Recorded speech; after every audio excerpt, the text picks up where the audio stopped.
চাঁপাইনবাবগঞ্জবাসী সকলে কেমন আছেন? আলহামদুলিল্লাহ। শীতের সময় প্রচন্ড শীত। যে আমাকেও প্রশ্ন করেছেন, যে আলহামদুলিল্লাহ, আল্লাহ পাক আমাকেও ভালো রেখেছেন, বলছি আলহামদুলিল্লাহ। শীতের মধ্যে অনেক কষ্ট করে বসে আছেন, এরপরেও আমি আপনাদেরকে আর 10টা সেকেন্ড কষ্ট দেব।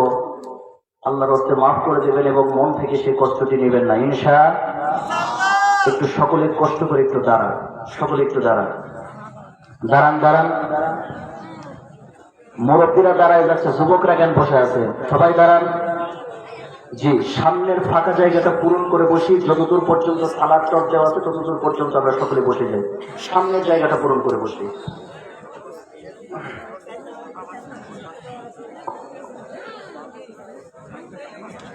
نحمده ونستعينه ونستغفره ونؤمن به ونتوكل عليه ونعوذ بالله من شرور أنفسنا ومن سيئات أعمالنا من يهدي الله فلا مضل له ومن يضلل فلا هادي له ونشهد أن لا إله إلا الله وحده لا شريك له ونشهد أن سيدنا ومولانا محمدا عبده ورسوله الذي أرسله بالحق بشيرا ونذيرا وداعيا إلى الله بإذنه وسراجا منيرا فقد قال الله تعالى في كلامه المجيد وفرقان الحميد সকলে জবান ছেড়ে আমার সাথে পড়েন, আউযু বিল্লাহি মিনাশ শাইতানির রাজীম। বিসমিল্লাহির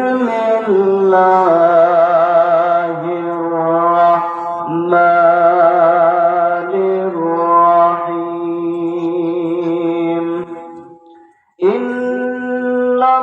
ইন্নাল্লাহা ওয়া মালাইকাতাহু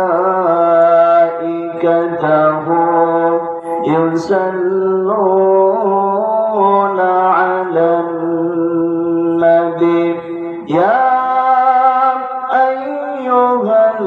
আইয়ুহাল্লাযীনা আমানু সাল্লু আলাইহি ওয়া সাল্লিমু তাসলিমা।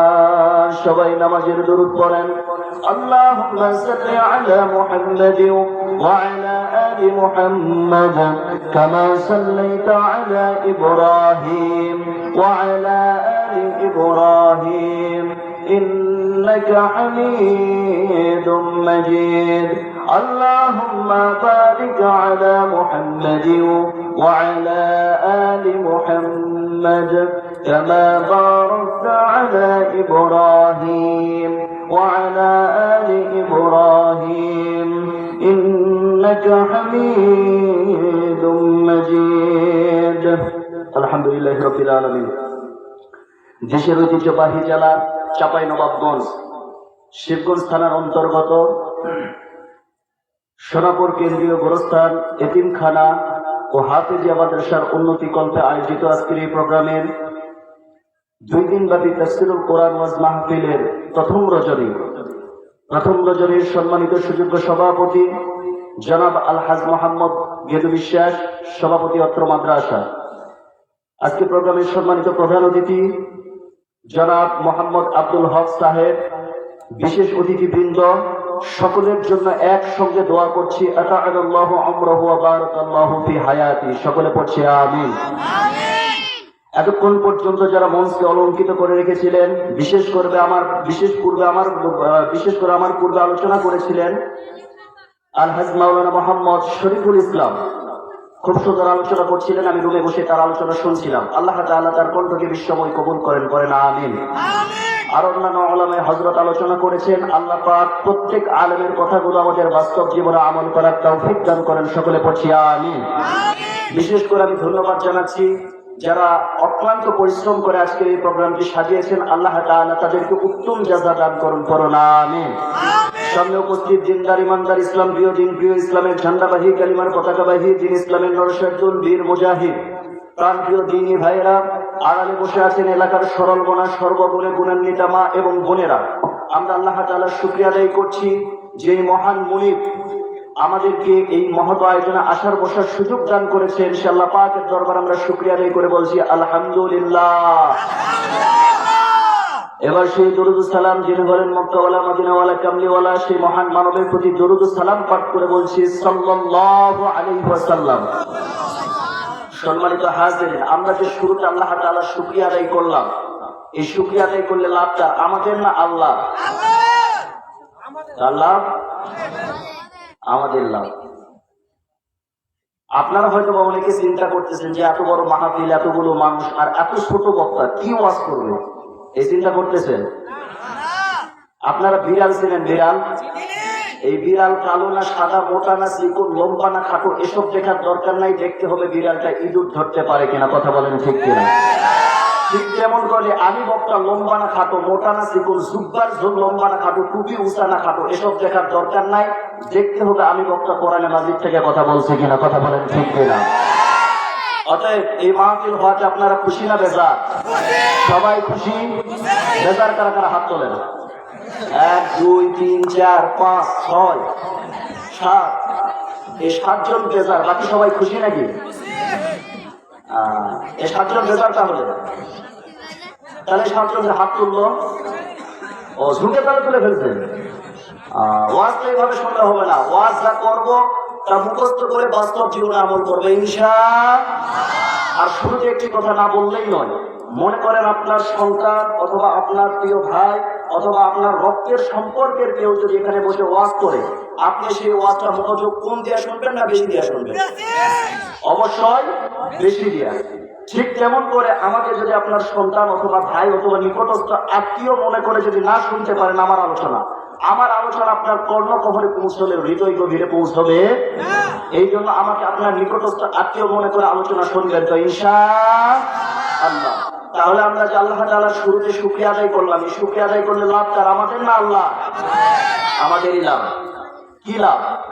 হাদিসে এসেছে, আল্লাহর নবী জানিয়েছেন হাদিস শরীফের মধ্যে, وعن ابي هريره رضي الله تعالى عنه انه قال قال رسول الله صلى الله عليه وسلم اذا قال الامام سمع الله لمن حمده فقالوا اللهم ربنا لك الحمد فانه من وافق قوله قول الملائكه غفر له ما تقدم من ذنبه رواه البخاري।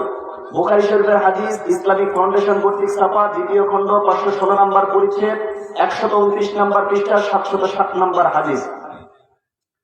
আল্লাহর নবী বলেন, যখন ইমাম সাহেব বলবে সামি আল্লাহু লিমান হামিদা, তখন যদি পেছন থেকে কোনো বান্দা বলে রব্বানা লাকাল হামদ ফাইন্নাহু মান ওয়াফাকা কওলুহু কওলাল মালায়েকা, তার এই বলাটা যদি ফেরেশতাদের সাথে মিলে যায়, গুফিরা লাহু মা তাকদ্দামা মিন যামবি, মহান আল্লাহ পাক ওই বান্দার পূর্বের জীবনের সমস্ত গুনাহগুলো maaf করে দেবেন। পড়েন সুবহানাল্লাহ।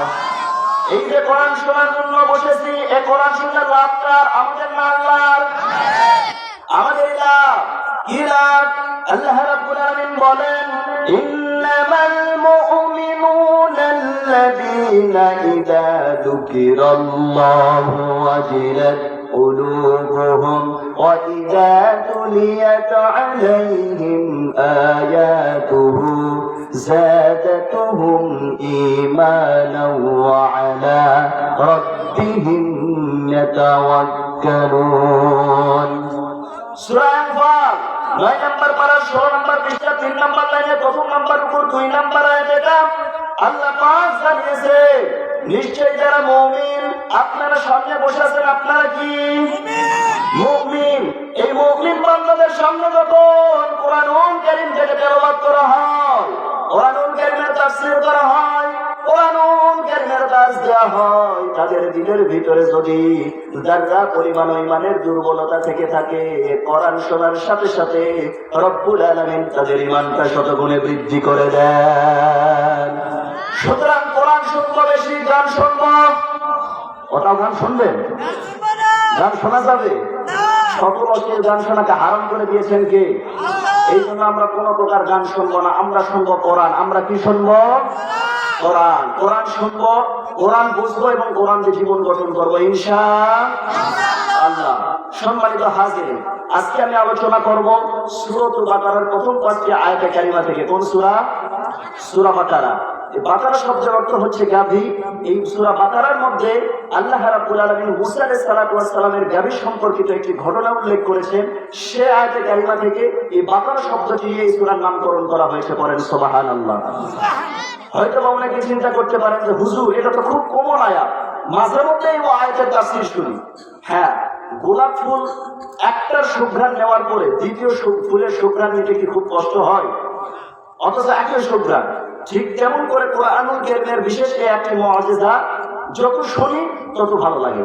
সুবহানাল্লাহ বলবেন না? যাদের ভালো লাগে না তারা উঠে যাবেন, সমস্যা নেই। জি ইনশাআল্লাহ। আমরা তাহলে আস্তে আস্তে আলোচনার দিকে চলে যাই ইনশাআল্লাহ। সবাই জবান ছেড়ে আমার সাথে পড়েন, আউযু বিল্লাহি মিনাশ শাইতানির রাজীম। বিসমিল্লাহির রাহমানির রাহিম। আলিফ লাম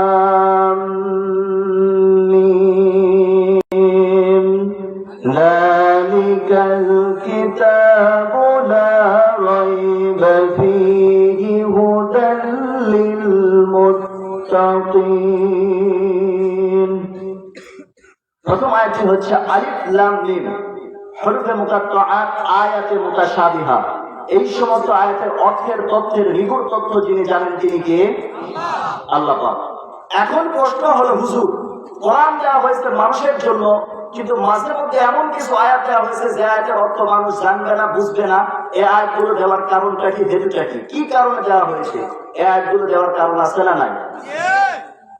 আমার আলোচনার মধ্যে অঙ্গভঙ্গি, রঙ্গমঞ্চ, হাসি তামাশা এগুলো আমার আলোচনার বৈশিষ্ট্য নয়, এবং ইসলাম এটা বলতেও বলে না। ইসলাম বলে তোমরা সেভাবেই বলো যেভাবে বলেছেন মুহাম্মদ সাল্লাল্লাহু আলাইহি ওয়াসাল্লাম। আমরা কোরআন শুনবো ইনশাআল্লাহ। তাহলে এই আয়াতগুলো দেওয়ার কারণটা কি? এই আয়াতগুলো দেওয়ার কারণ হচ্ছে দুনিয়াবাসীর মধ্যে যারা অহংকারী আছে, অহংকারীদেরকে আল্লাহ পাক ডাক দিয়ে বলছেন, কত বড় জ্ঞানী হয়েছো, এই আয়াতের অর্থ তুমি বের করো, কিয়ামত হয়ে যাবে, তুমি কখনোই এই আয়াতগুলোর অর্থ বের করতে পারবে না। পড়েন সুবহানাল্লাহ। আমাদের সমাজে অহংকারী আছে না নাই? টাকার অহংকার করে, সম্পদের অহংকার করে, ক্ষমতার অহংকার করে, রূপের অহংকার করে, এরকম অহংকারী আছে না নাই? অথচ আল্লাহ রাব্বুল আলামিন অহংকারীদের সম্পর্কে বলছেন, ওয়ালা তামশি ফিল আরদি মারহান ইন্নাকা লান তাখরিকাল আরদা ওয়া লান তাবলুগাল জিবালা তুলা। সূরা ইসরাঈল 15 নম্বর পারা 7 নম্বর পৃষ্ঠা 10 নম্বর লাইনের 37 নম্বর আয়াতে আল্লাহ পাক জানিয়েছেন, ও বান্দারা, তোমরা দুনিয়ার বুকে অহংকার করে চলো না। তোমার যদি ক্ষমতা থাকে, ওই সুবিশাল আসমানটার মতো তুমি আরেকটা আসমান তৈরি করে দেখাও। তোমার যদি ক্ষমতা থাকে, সুবিস্তীর্ণ পৃথিবীটাকে তুমি ধ্বংস করে দেখাও, তুমি পারবে না। ওয়া কুল্লু যালিকা কানা সাইয়্যুহু ইনদা রাব্বিকা মাকরুহা। এই সমস্ত অহংকারী বান্দাগুলো আমি আল্লাহ পাকের কাছে সবচাইতে অপছন্দনীয় বান্দা। আমরা আল্লাহর কাছে পছন্দনীয় বান্দা হতে চাই নাকি অপছন্দনীয়? যারা চুপ করে আছেন তারা অপছন্দনীয় হবেন। আমরা আল্লাহর কাছে পছন্দনীয় বান্দা হতে চাই না অপছন্দনীয় বান্দা হতে চাই? অবশ্যই পছন্দনীয় বান্দা হতে চাই। আমার আলোচনার মধ্যে মাঝে মধ্যে এইভাবে আমলের শিক্ষা দেব ইনশাআল্লাহ। আল্লাহ। এখন আসেন, আল্লাহর পছন্দনীয় বান্দা যদি হতে চাই তাহলে অহংকার ত্যাগ করতে হবে। আর কি কি আমল করলে অহংকার ত্যাগ হবে আমরা শুনতে রাজি আছি না নাই? আসুন আস্তে আস্তে আমরা আলোচনাটি শুনি। আল্লাহর নবী শিখিয়ে দিয়েছেন কিভাবে অহংকার মুক্ত থাকতে হয় তথা আল্লাহর কাছে প্রিয় হতে হয়। আল্লাহর নবী সেটাও শিখিয়েছেন।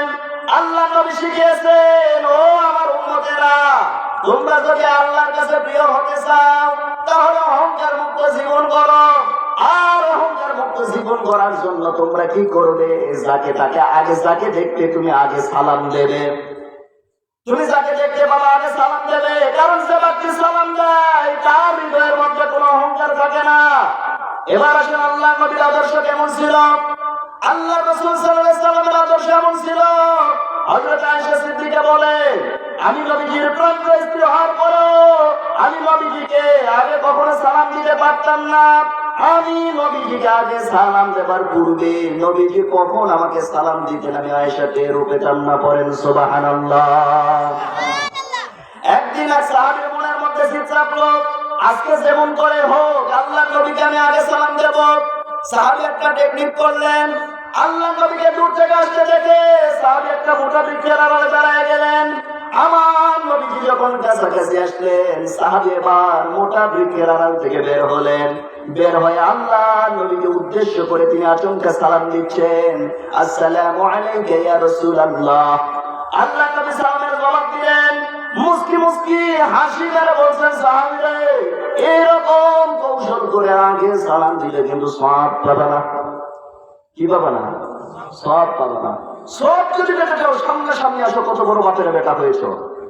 এই পৃথিবীতে মাত্র একজন ব্যক্তিকে পাসপোর্ট আর শাহিনের ভিসা দেওয়া হয়েছিল, তিনি হলেন মুহাম্মদুর রাসূলুল্লাহ সাল্লাল্লাহু আলাইহি ওয়াসাল্লাম। সেই রাসূলকে নিয়েও ষড়যন্ত্র আছে না নাই? সম্মানিত হাজির, তাহলে আমরা অহংকার মুক্ত জীবন করবো ইনশাআল্লাহ। এগুলা এক নম্বর আয়াত। এবার আসুন দ্বিতীয় নম্বর আয়াত। আল্লাহ পাক কি বলছেন? আল্লাহ রাব্বুল আলামিন বলেন, যালিকাল কিতাবু লা রাইবা ফীহি হুদাল লিল মুত্তাকিন। হাযা মানে হলো এইটা, আর যালিকা মানে হলো ওইটা। আল্লাহ পাক এখানে যালিকা বলেছেন ইসমু ইশারা লিল বাঈদ, দূরবর্তী ইশারা সুযোগ শব্দ প্রয়োগ করেছেন। কারণ কোরআনটা এই কিতাব না ওই কিতাব। ওই কিতাব কোথাকার কিতাব? বাল হুয়া কুরআনুম মাজিদুন ফি লাওহিন মাহফুজ। সূরা বুরুজের শেষের আয়াত 9 আল্লাহ পাক বলছেন কোরআন হচ্ছে সেই মর্যাদা সম্পন্ন কিতাব যার ঠিকানা দুনিয়ার কোনো ঠিকানা নয়, যার ঠিকানা হচ্ছে লাউহে মাহফুজ। আল্লাহ পাক বলছেন, বান্দারে লাউহে মাহফুজে সংরক্ষিত কিতাব আমি তোমার জন্য নাজিল করে দিয়েছি। এই কিতাবের মধ্যে বিন্দুমাত্র কোনো সন্দেহ নাই। পড়েন সুবহানাল্লাহ। মানুষ যখন কোনো বই লেখে, বই লেখার সময় বইয়ের শেষের পৃষ্ঠায় লিখে দেয়, এই বইয়ের মধ্যে কেউ যদি ভুল পেয়ে থাকে প্রমাণ সহ ভুল ধরিয়ে দিয়ে পরবর্তী সংস্করণ করে নেওয়া হবে। কিন্তু আল্লাহ পাক কোরআনুল কারীমের শুরুতেই চ্যালেঞ্জ ছুড়ে দিয়েছে, এই কোরআনের মধ্যে বিন্দু মাত্র ভুল তো দূরের কথা, সন্দেহের লেশটুকুও নেই। পড়েন সুবহানাল্লাহ। সন্দেহমুক্ত একটা কিতাব আল্লাহ পাক আমাদেরকে দিয়েছেন। এখন প্রশ্ন হলো কোরআন কেন দেওয়া হয়েছে? ওয়াজের শেষের অংশে আল্লাহ পাক বলছেন হুদাল লিল মুত্তাকিন, এটা মুত্তাকিদের জন্য পথ প্রদর্শক। এখন প্রশ্ন আসতে পারে, হুজুর কোরআন নাকি সমগ্র মানব জাতির জন্য, তাহলে আল্লাহ পাক কেন এখানে মুত্তাকি বলছে? কারণ সমস্ত মানুষকে মুত্তাকি। কথা বলেন না কেন? সব মানুষ কি মুত্তাকি? সব মানুষ তো মুত্তাকি নয়। তাহলে আল্লাহ পাক এখানে কেন বললেন হুদাল লিল মুত্তাকিন? শুধুমাত্র মুত্তাকিদের জন্য কিতাবটা দেওয়া হয়, শুধুমাত্র মুত্তাকিদের জন্য পথ প্রদর্শক। আমার মুসলমান ভাইয়েরা, কোরআন যে সমগ্র মানব জাতির জন্য, এটার দলিল কি? আল্লাহ রাব্বুল আলামিন সেই দলিল দিয়েছেন কোরআনুল কারীমের মধ্যে। আল্লাহ রাব্বুল আলামিন বলেন ইয়া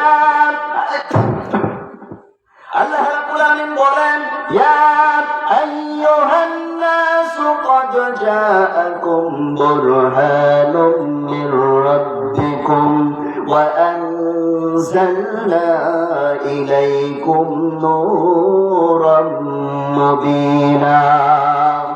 সূরা নিসার 174 নম্বর আয়াত আল্লাহ পাক জানিয়েছেন, হে মানুষ জাতি, কোন জাতি? মানুষ জাতি। আল্লাহ কিন্তু এখানে বলেন নাই হে বক্তা জাতি, হে হুজুর জাতি, হে আলেম জাতি, হে মুসলমান জাতি। আল্লাহ পাক এখানে ডাক দিয়েছেন হে মানুষ জাতি। মানুষ মানে কারা? আমি সব তাফসীর থেকে টুকে টুকে একটু একটু করে নোট করেছি, মুখস্থ করেছি, বলবো দল মত নির্বিশেষে, জাতি ধর্ম বর্ণ নির্বিশেষে, হিন্দু বৌদ্ধ খ্রিস্টান, কামার কুমার, doctor master helper contractor driver barrister, আবিদার চকিদার রফাদার দফাদার জমিদার চালকদার মেম্বার জেলে তাঁতি নাপিত মুসি রাখাল ধোপা চাষারু দাবারু মোদার জুয়ারু মুসারু গাজার ইঞ্জিনিয়ার পার্সোনাল বাকি জজ উকিল মুক্তা chairman MP Awami League BNP Jamaat ইসলাম জাতীয় পার্টি জাসদ বাসদ খাসদ মাসদ ঐক্যদল ছাত্রদল যুবদল শিবির রাজা রানী চাকর চাকরানি ফকির ফোকানি এতিম মিসকিন অনাথ অনাথিনী পথে বলা আদামর ক্যাঙ্গাল ক্যাঙ্গালিনী স্বামী স্ত্রী রাজমিস্ত্রি রাজমিস্ত্রি গণতন্ত্র রাজতন্ত্র প্রজাতন্ত্র মুক্তির মূলমন্ত্র ইমাম মুয়াজ্জিন বক্তা শ্রোতা ছাত্র ছাত্রী শিক্ষক শিক্ষিকা কারি মুক্তাদি মাওলানা ইত্যাদি ইত্যাদি ইত্যাদি। কেউ কি বাদ আছে? কথা বলেন না কেন? কেউ কি বাদ আছে? কেউ যদি বাদ থেকেও থাকে সে আছে ইত্যাদির কাতারে। কোন কাতারে? ইত্যাদির কাতারে। বুঝাতে চাচ্ছি এইটাই, এ কোরআন শুধুমাত্র মুসলমানদের জন্য নয়, এ কোরআন হচ্ছে সমগ্র মানব জাতির জন্য। পড়েন সুবহানাল্লাহ। আল্লাহ পাক এখানে সেটাই বললেন, হে মানুষ জাতি, আমি আল্লাহ পাক তোমাদের পথ প্রদর্শনের জন্য দুইটা নিয়ামত, দুইটা রহমত, দুইটা বরকত আমি আল্লাহ পাক দিয়েছি। এক নাম্বার কি দিয়েছি? বুরহান নামক নবী। এই বুরহান কোন নবী? আমি যতগুলো তাফসীর বলেছি, তাফসীর তাফহিমুল কোরআন, তাফসীর ফাতুল মাজিদ, তাফসীর আবু বকর জাকারিয়া, তাফসীর হাসানুল বায়ান, তাফসীর ইবনে কাসির, সব তাফসীরের মুফাসসির এখানে বুরহান দ্বারা অন্য কোন নবীকে নয়, সরাসরি মুহাম্মদুর রাসূলুল্লাহ সাল্লাল্লাহু আলাইহি ওয়াসাল্লামকে বুঝিয়েছেন। পড়েন সুবহানাল্লাহ। আমার মুসলমান ভাইদের পর আল্লাহ পাক বলেন, নূর নামক 30 পারা কোরআন আমি আল্লাহ নাযিল করে দিয়েছি। তাহলে দুই জায়গায় দুইটা কথা হলো, মানব জাতির জন্য আল্লাহ পাক কোরআন দিয়েছে, আবার ওই জায়গায় বলছেন হুদাল লিল মুত্তাকিন, এটা মুত্তাকিদের জন্য পথ প্রদর্শক। দুইটা দুই কথা হলো কিনা? এখন এই দুইটা দুই কথা কেন হলো? আল্লাহ পাক এখানে হুদাল লিল মুত্তাকিন দ্বারা কি বুঝিয়েছেন? এখানে আল্লাহ পাক হুদাল লিল মুত্তাকিন দ্বারা বুঝিয়েছেন এটা মুত্তাকিদের জন্য পথ প্রদর্শক। তথা আপনাদের এখানে আশেপাশে বাস স্ট্যান্ড কোথায়? কানসার। মনে করেন কানসার থেকে একটা বাস যাবে ঢাকা অথবা চাঁপাইনবাবগঞ্জ অথবা রাজশাহী। এই বাসের গায়ে দেখবেন হেল্পার বাসের গায়ে বাড়ি দেয় আর বলে চাঁপাইনবাবগঞ্জ অথবা রাজশাহী অথবা বলে ঢাকা ঢাকা ঢাকা। আসলে কি ওইটা ঢাকা? ওটা কি চাঁপাই? ওটা কি রাজশাহী? না। তাহলে কেন এই কথা বলেন? এই কথা বলার কারণ হচ্ছে ওই হেল্পার বুঝাই দিছে এই বাসে যদি তুমি উঠতে পারো, এই বাস তোমাকে চাপাই নিয়ে গিয়ে নামিয়ে দিয়ে আসবে, এই বাস তোমাকে রাজশাহী নিয়ে গিয়ে নামিয়ে দিয়ে আসবে, এই বাস তোমাকে ঢাকায় নিয়ে গিয়ে নামিয়ে দিয়ে আসবে। ঠিক তেমন করে আল্লাহ পাক এখানে হুদাল লিল মুত্তাকিন দ্বারা বুঝিয়েছেন, ও বান্দারা, তোমরা যদি কোরআনুল কারীমটাকে সম্পূর্ণরূপে অনুসরণ করতে পারো তাহলে এই কোরআন তোমাদেরকে মুত্তাকি হিসেবে কবুল করে নেবেন। পড়েন সুবহানাল্লাহ। আমার মুসলমান ভাইরা, আমরা মুত্তাকি হতে চাই কি চাই না? মুত্তাকি অবশ্যই হতে চাই। মুত্তাকি হলে লাভ কি? আল্লাহ রাব্বুল আলামিন বলেন মুত্তাকিদের লাভ কি? আল্লাহ রাব্বুল আলামিন বলেন, ইন্নাল মুত্তাকিনা ফি জান্নাতিন ওয়া উয়ুন। আল্লাহ পাক বলেন সূরা হিজরের 45 নম্বর আয়াত, আল্লাহ পাক জানিয়েছেন নিশ্চয়ই যারা মুত্তাকি তারা যাবে জান্নাতে। কোথায় যাবে? জান্নাতে। আমরা জান্নাতে যেতে চাই কি চাই না? কারা কারা যেতে চাই একটু হাত তোলেন। মুত্তাকি যারা জান্নাতে যারা যেতে চাই তারা সকলে হাত তোলেন। এই জান্নাতে গেলে মুত্তাকি হওয়ার দরকার আছে না না? এখন আমি আলোচনা করবো মুত্তাকি সম্পর্কে। মুত্তাকিদের গুণাবলী কি কি, এই গুণাবলী আমাদের মধ্যেও ধারণ করার দরকার আছে না নাই? জান্নাতে যেতে চাইলে অবশ্যই সেই গুণাবলীগুলো ধারণ করার দরকার আছে। এই জন্য আমরা শেষ পর্যন্ত থাকবো তো ইনশাআল্লাহ। আল্লাহর কাছে হাত তুলে ওয়াদা করেন, শেষ হওয়ার আগে পালিয়ে যাবেন এই সুযোগ নাই। ওয়াদা করেন, পালিয়ে গেলে যে যাবে সে হবে মুনাফিক। সে কি হবে? দুই হাত তুলে ওয়াদা করেন যে আমরা শেষ পর্যন্ত থাকবো ইনশাআল্লাহ। এবার আস্তে করে হাত দুটা পকেটে ঢোকান, হাত দুটা পকেটে ঢোকান। এই যে বিশাল মহৎ আয়োজন করা হয়েছে, মহৎ আয়োজনের জন্য খরচ আছে না নাই? কথা বলেন না কেন? খরচ আছে না নাই?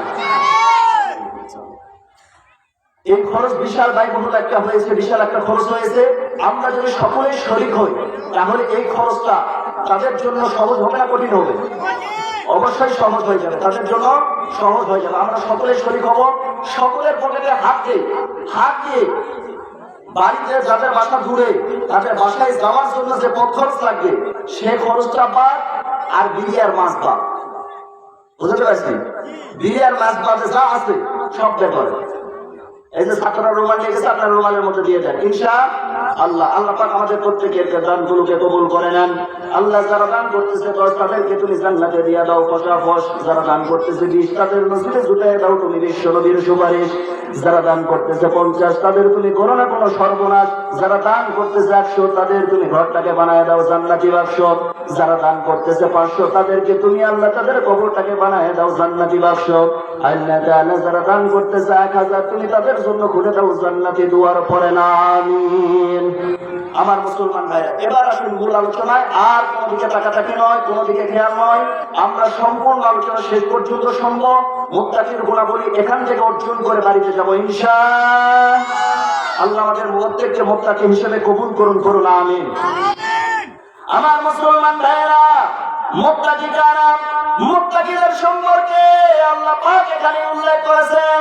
তবে আগে শুরুতে জেনে নিতে হবে মুত্তাকি শব্দের অর্থ কি। মুত্তাকি শব্দের অর্থ হলো মুতামিনু, তাকওয়াবান, পরহেজগার। অবশ্যই আমরা যদি মুত্তাকি হতে পারি তাহলে আমাদের জন্য জান্নাত আছে না নাই? অবশ্যই জান্নাত আছে। এখন মুতামিনু কেমন হব? আমরা বাঘকে ভয় পাই, আমরা সাপকে ভয় পাই, আমরা সিংহকে ভয় পাই, আমরা বাঘ সিংহ ভয় পাই। কারণ বাঘ সিংহ হলো একটা হিংস্র প্রাণী, তাদের হিংস্র থাবা আমার জীবনকে নাশ করে দিতে পারে। এই জন্য আমি বাঘ সিংহকে ভয় পাই। আমি সাপকে ভয় পাই কেন? কারণ সাপ হলো একটা বিষাক্ত প্রাণী, তার বিষাক্ত ছোবল আমার রক্তকে দূষিত করে, আমাকে মৃত্যুর দিকে ঠেলে দিতে পারে। এই জন্য আমি সাপকে ভয় পাই। কিন্তু বাঘের ভয়, সাপের ভয়, সিংহের ভয় আর আল্লাহর ভয় একরকম নয়। আল্লাহর ভয় হচ্ছে সেইটা যে বান্দা আল্লাহকে ভয় করবে, আল্লাহকে ভয় করে সকল প্রকার গুনাহের কাজ ত্যাগ করে, সকল প্রকার অবৈধ কাজ ত্যাগ করে একমাত্র আল্লাহর দাসত্ব, আল্লাহর গোলামিতে লিপ্ত হবে। বলেন সুবহানাল্লাহ। কিন্তু যারা গুনাহের কাজ করে, যে বান্দা জিনা করে, সে কি আল্লাহকে ভয় করে নাকি? যে বান্দা চুরি করে সে কি আল্লাহকে ভয় করে নাকি? কখনোই নয়। যে গুনাহের কাজের মধ্যে লিপ্ত আছে সে কখনোই আল্লাহকে ভয় করতে পারে না। এই জন্য আমরা গুনাহমুক্ত জীবন করবো ইনশাআল্লাহ। এবার আসেন আল্লাহ পাক মুত্তাকিদের সম্পর্কে কি বলছেন। আল্লাহ রাব্বুল আলামিন পরবর্তী আয়াতগুলোতে মুত্তাকিদের সম্পর্কে বলছেন। সবারই কম বেশি সূরাগুলো মুখস্থ আছে, সবাই জবান ছেড়ে পড়েন।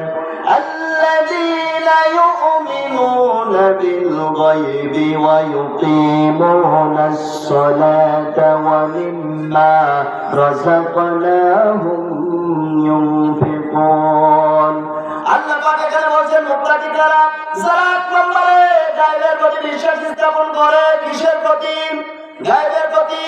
এখানে গায়েব দ্বারা কি বোঝানো হয়েছে?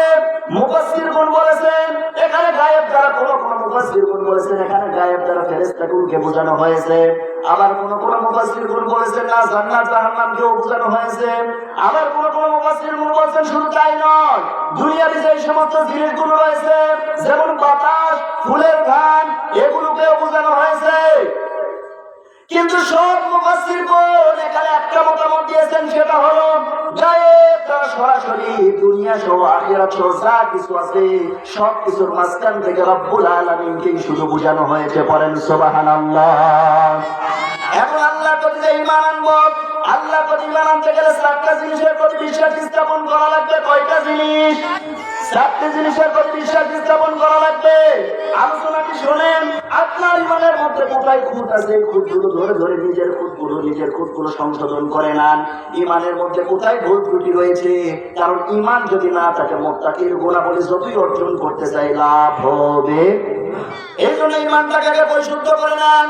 আল্লাহ পাক এখানে যে গায়েব দ্বারা আল্লাহকে বুঝিয়েছে, এখন আল্লাহ তো ঈমান আনতে গেলে মুফাসসিরগণ বলছেন 4টা জিনিসের প্রতি বিশ্বাস স্থাপন করতে হবে। 1 নম্বর আল্লাহর জাতে বিশ্বাস, 2 নম্বর আল্লাহর সিফাতে বিশ্বাস, 3 নম্বর আল্লাহর কুদরতে বিশ্বাস, 4 নম্বর আল্লাহর হুকুম এবং আহকামে বিশ্বাস। 1 নম্বর আল্লাহর জাত অস্তিত্ব বাংলায় বলছি। 2 নম্বর আল্লাহর সিফাত তথা গুণাবলী, 3 নম্বর আল্লাহর কুদরত তথা ক্ষমতা, 4 নম্বর আল্লাহর হুকুম এবং আহকাম তথা আদেশ ও নিষেধ ক্রমে বিশ্বাস স্থাপন করতে হবে। ব্যাখ্যায় বলি, 1 নম্বর আল্লাহর জাত তথা অস্তিত্ব। আল্লাহ রাব্বুল আলামিন নিজের অস্তিত্বের কথা কোরআনুল কারীমে বিভিন্ন জায়গায় বিভিন্ন ভাবে তুলে দিয়েছেন, কিন্তু ছোট্ট একটা সূরার মধ্যে আল্লাহ রাব্বুল আলামিন নিজের অস্তিত্বের কথা সুন্দর করে জানাই দিতেছেন। আল্লাহ রাব্বুল আলামিন বলেন, কুল হুয়াল্লাহু আহাদ আল্লাহুস সামাদ লাম ইয়ালিদ ওয়া লাম ইউলাদ ولم يكن له كفوا أحد। আল্লাহ রাব্বুল আলামিন বলছেন, বলো আল্লাহ এক ও দ্বিতীয়। আল্লাহ কয়জন? আল্লাহ হলেন একজন। আল্লাহ একাধিক নন। আল্লাহ যদি একাধিক হতে এই পৃথিবী কি চলতো নাকি? এক আল্লাহ এসে বলতো আজকে আমি বৃষ্টি দেব, আরেক আল্লাহ এসে বলতো না আজকে আমি কড়া রোদ দেব। এক আল্লাহ এসে বলতো আজকে আমি শিলা বৃষ্টি দেব, আরেক আল্লাহ এসে বলতো না আজকে আমি কনকনে শীত দেব। আল্লাহ আল্লাহ গন্ডগোল হতো কি হতো না? আমাদের দেশে যে আজকে এত অশান্তি, এই অশান্তির প্রধান কারণ কি? এই অশান্তির প্রধান কারণ হচ্ছে আমার দেশে নেতা সংখ্যা বেশি। কি সংখ্যা বেশি? এটা আমার কথা নয়, এটা ওনাদেরই কথা। কিছুদিন পূর্বে একজন বিশিষ্ট রাজনীতিবিদ এরকম মঞ্চে দাঁড়িয়ে বক্তব্য দিচ্ছিলেন, আমাদের জাতিকে আরো এগিয়ে যেতে হবে, আরো উন্নত হতে হবে, আরো স্মার্ট। যেই বলছে স্মার্ট অমনি মঞ্চ ভেঙে পড়াশোনা। এবার উনি ভাঙা মঞ্চে বাইক নিয়ে বলছে, আমার দলে নেতা সংখ্যা বেশি, এবার কর্মীর দরকার। কিসের দরকার? কর্মীর দরকার। তাহলে আমার দেশে যে নেতা সংখ্যা বেশি, এটা কি আমার কথা না ওনাদেরই কথা? ওনাদেরই কথা। আমার মুসলমান ভাইয়েরা, এই জন্য নেতা একাধিক হলে শান্তি আসবে। তাহলে আমাদের আল্লাহ একজন না একাধিক? একজন, এক আল্লাহ। সে এক আল্লাহ প্রতি ঈমান আনতে হবে। আল্লাহ পাক সেটাই বলছেন, কুল হুয়াল্লাহু আহাদ, আল্লাহ হলেন এক, একাধিক নন। 2 নম্বরে আল্লাহুস সামাদ, তিনি কারো মুখাপেক্ষী নন। আমরা দুনিয়ার সবাই আল্লাহর মুখাপেক্ষী, কিন্তু আল্লাহ পাক আমাদের মুখাপেক্ষী নন।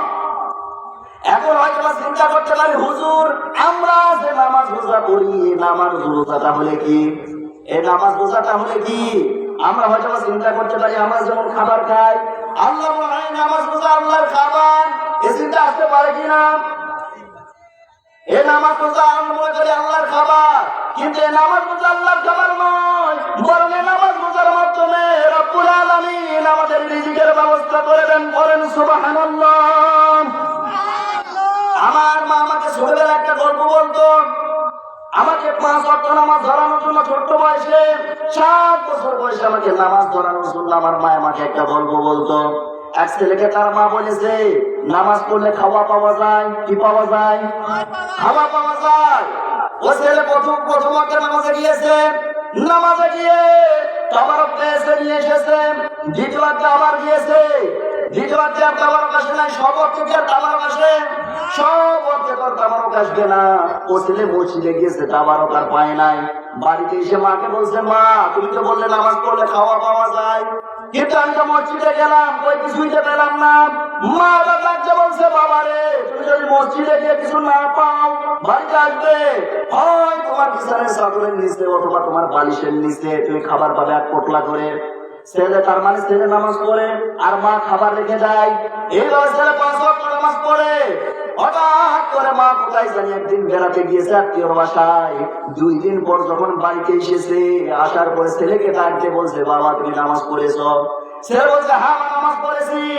মা বলছে, তুমি কি খাবার পেয়েছো? ছেলে বলছে, হ্যাঁ মা পেয়েছি। তবে আশ্চর্যের বিষয় হলো এখানে একটা, তুমি যতদিন ছিলে ততদিন আমি 1 প্যাকেট করে খাবার পেয়েছি, কিন্তু তুমি যেই দিন গিয়েছো তারপর থেকে আমি প্রত্যেক দিন 2 প্যাকেট করে খাবার পেয়েছি। পড়েন সুবহানাল্লাহ। যদি এটা কোরআন হাদিস নয়, কিন্তু আমার মা আমাকে গল্পটা বলতো আর বলতো নামাজ পড়লে খাওয়া পাওয়া যায়। কি পাওয়া যায়? এটা আমার মায়ের কথা নয়, পরবর্তীতে কোরআন পড়তে এসে পেলাম, বড় হয়ে করে কোরআন পড়তে এসে পেলাম। এটা আমার মায়ের কথা নয়, সেটা সরাসরি কার কথা? আল্লাহ পাকের কথা।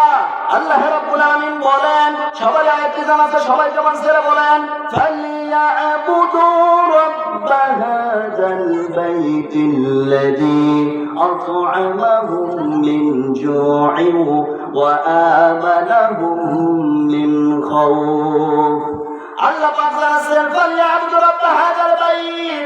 আল্লাহ পাক বলছেন এই ঘরের রবের যদি তোমরা ইবাদত করো তাহলে আল্লাহ পাক তোমাদেরকে দুইটা জিনিস দেবেন। কয়টা জিনিস?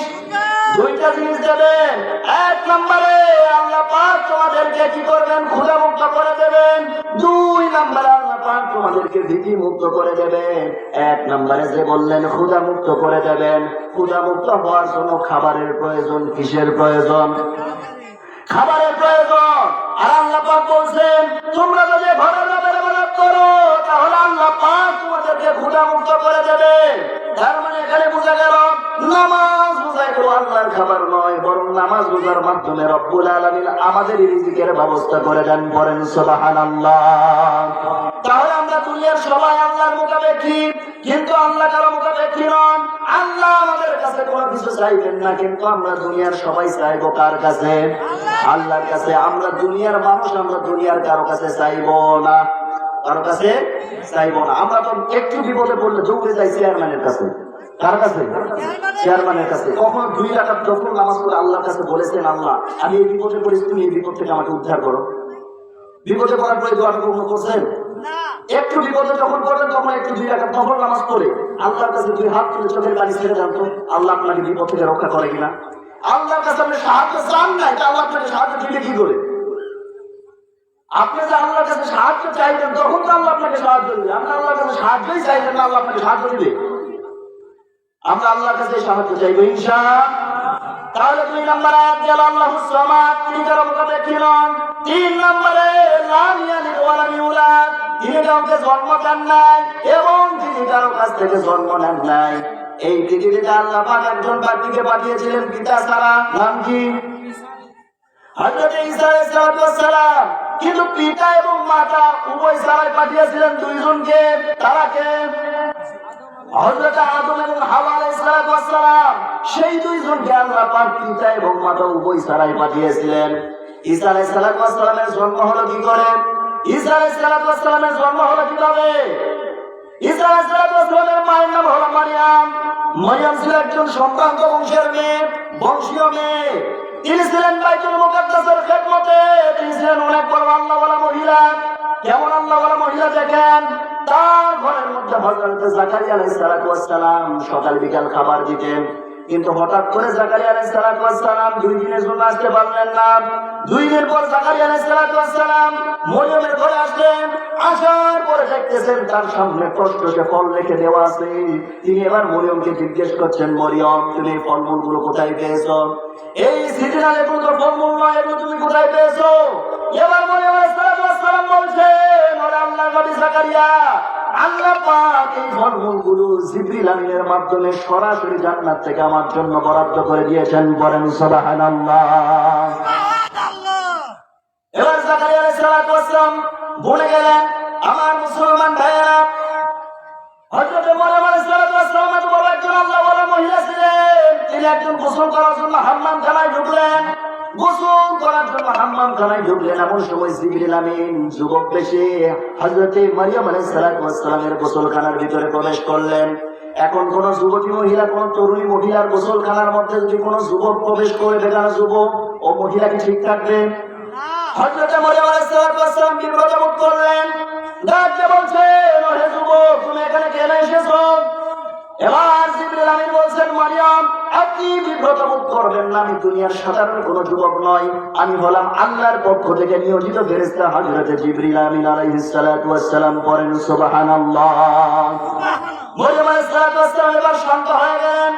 জিবরিল আমিন বলছেন, ওহে মরিয়ম, আল্লাহ পাক আপনাকে পরবর্তী জামানার নবীর মা তথা হযরত ঈসা আলাইহিস সালামের মা বানাবেন। এবার মরিয়ম আলাইহিস সালাম একটা হাসি দিলেন, ডাক দিয়ে বলছেন, ওরে জিবরিল ভাই, আল্লাহ পাক আমাকে যে একজন নবীর মা বানাবেন, আমার তো বিবাহ হয় নাই, স্বামী নাই, আমার সন্তান হবে কোথায় থেকে? মরিয়ম আলাইহিস সালামের প্রশ্নের উত্তরে এবার জিবরিল আমিন বলছেন, এই জন্য আল্লাহ পাক আমাকে পাঠিয়েছেন, ও মহিলা মরিয়ম, আল্লাহ পাক আমাকে পাঠিয়েছেন আপনার সগর্বে আল্লাহ পাক হযরত ঈসা আলাইহিস সালামকে পাঠাবেন। এই দুই হাদিসের মধ্যে বর্ণনা এসেছে দুইটা। এক নম্বর বর্ণনা এসেছে বুক বরাবর ফুৎকার দিলেন, আর এক বর্ণনা এসেছে কাপড়ের আস্তিনটা ধরে টান মারলেন, ফুৎকার দিলেন, লিন্স বন্ধ হয়ে গেল। বাহ্যিক সিম্পটম যখন প্রকাশ পেয়ে গেল, এলাকার লোকজন বলা শুরু করলো, ওরে মরিয়ম, তোমার তো স্বামী নেই, তুমি সন্তান পাইলা কোথায়? নিশ্চয় তোমার চরিত্র নষ্ট হয়ে গিয়েছে, তোমাকে আর আমরা বাইতুল মুকাদ্দাসে থাকতে দেব না। মরিয়ম আলাইহিস সালাম বলছেন, আল্লাহ পাক আমাকে স্বামী ছাড়াই সন্তান দান করেছেন, পড়েন সুবহানাল্লাহ। কিন্তু বাইতুল মুকাদ্দাসের এলাকাবাসী কেউ বিশ্বাস করলো না, সবাই মরিয়মকে তহমত দিতে লাগলো, মরিয়মের চরিত্র নষ্ট হয়ে গিয়েছে, অতএব মরিয়মকে এলাকা থেকে তাড়িয়ে দাও। সবাই যখন একসঙ্গে তাই বলতে লাগলো, এক পর্যায়ে মরিয়ম আলাইহিস সালামকে বাইতুল মুকাদ্দাস থেকে বের করে দিল। মরিয়ম আলাইহিস সালামের দু চোখ যেদিকে যায় তিনি সেদিকে রওনা দিয়ে দেন। এদিকে সম্পূর্ণ দুষ্টাত্মী সূরা হলো, আল্লাহর নবী জাকারিয়া আলাইহিস সালামের দিকে সবাই অপবাদ দিল, নিশ্চয়ই কুকর্মটি জাকারিয়া আলাইহিস সালাম করেছেন।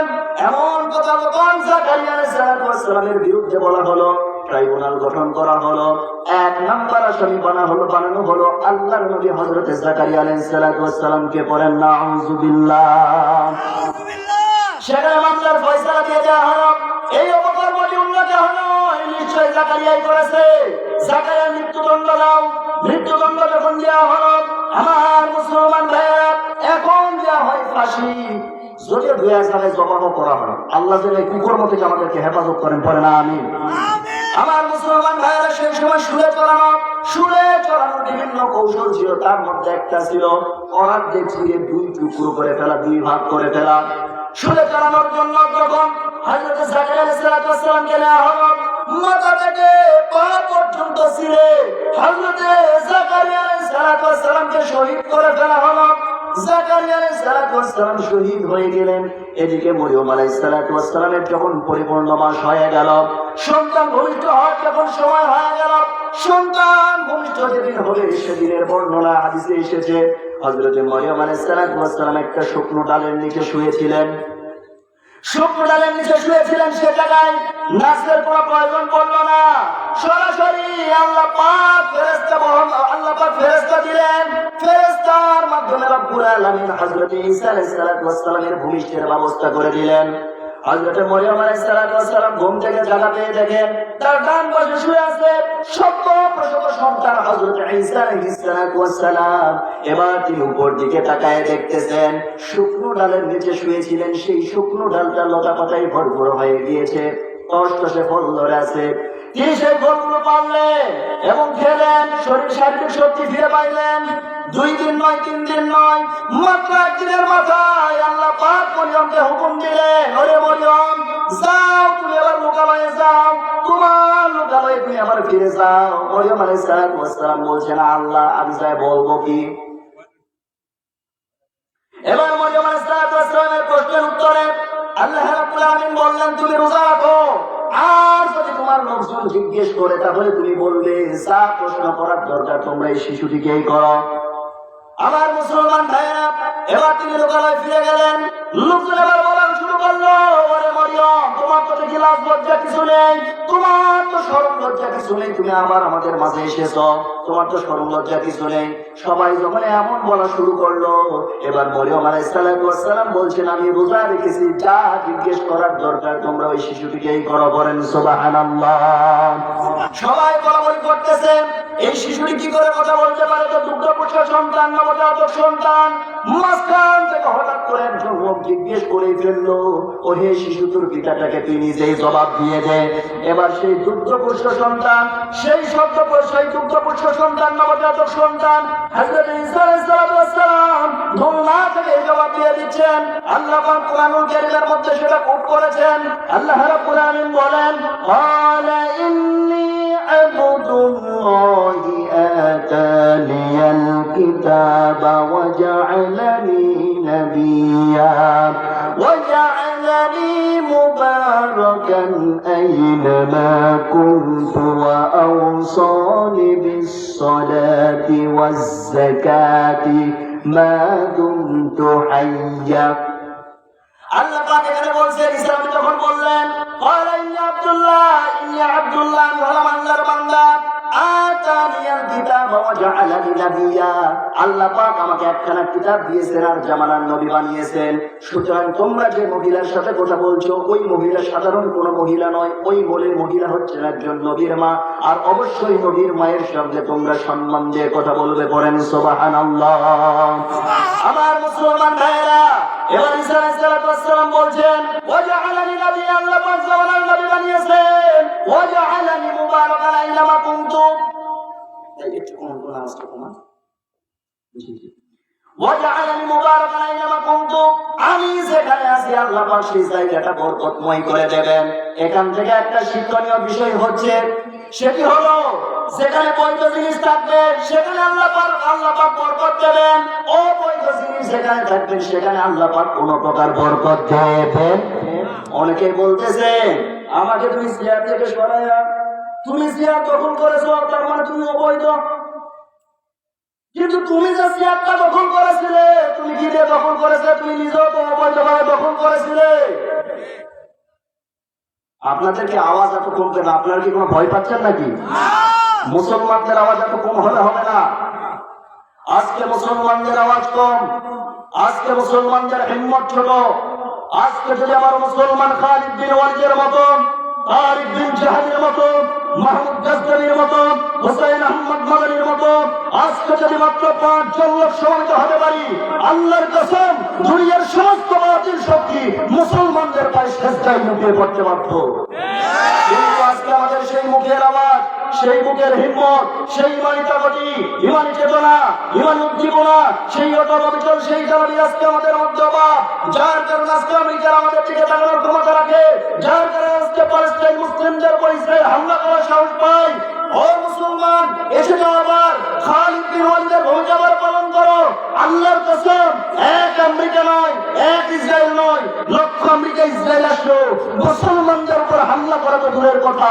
চোখ তুলেও তাকানোর সাহস পাবে না কথা বলেন ঠিক কিনা সম্মানিত হাজিরিন তাহলে যে কথা বলতেছিলাম হযরত ঈসা আলাইহিস সালাম কি বললেন যেখানে বৈধ জিনিস থাকবে সেখানে বরকত দেবেন কে অবৈধ জিনিস যেখানে থাকবে না সেখানে বরকত আমার মুসলমান ভাইরা আল্লাহ পাক সে কথাই বলছেন ওয়া জাআলানি মুবারাকান আইনামা কুনতু আমি যেখানে আছি আল্লাহ পাক সেখানে বরকতময় করে দিয়েছেন এরপর ঈসা আলাইহিস সালাম বলছেন ওয়া জাআলানি মুবারাকান আইনামা কুনতু ওয়া আওসানি বিস-সালাতি ওয়াজ-যাকাতি মা কুনতু হাইয়া আমি যতদিন বাঁচবো ততদিন যেন আমি নামাজ আদায় করি এবং সম্পদ থাকলে যাকাত প্রদান করি মুসলমান এবার জবাব দেবেন সুস্থ থাকার শর্তেও ঈসা আলাইহিস সালাম যেহেতু বৈধ সন্তান তাই তিনি নামাজ পড়েছেন যাকাত দিয়েছেন এই আয়াত অনুযায়ী সুস্থ থাকা সত্ত্বেও যারা নামাজ পড়বে না সম্পদ থাকা সত্ত্বেও যাকাত দেবে না এই আয়াত অনুযায়ী তারা বৈধ না অবৈধ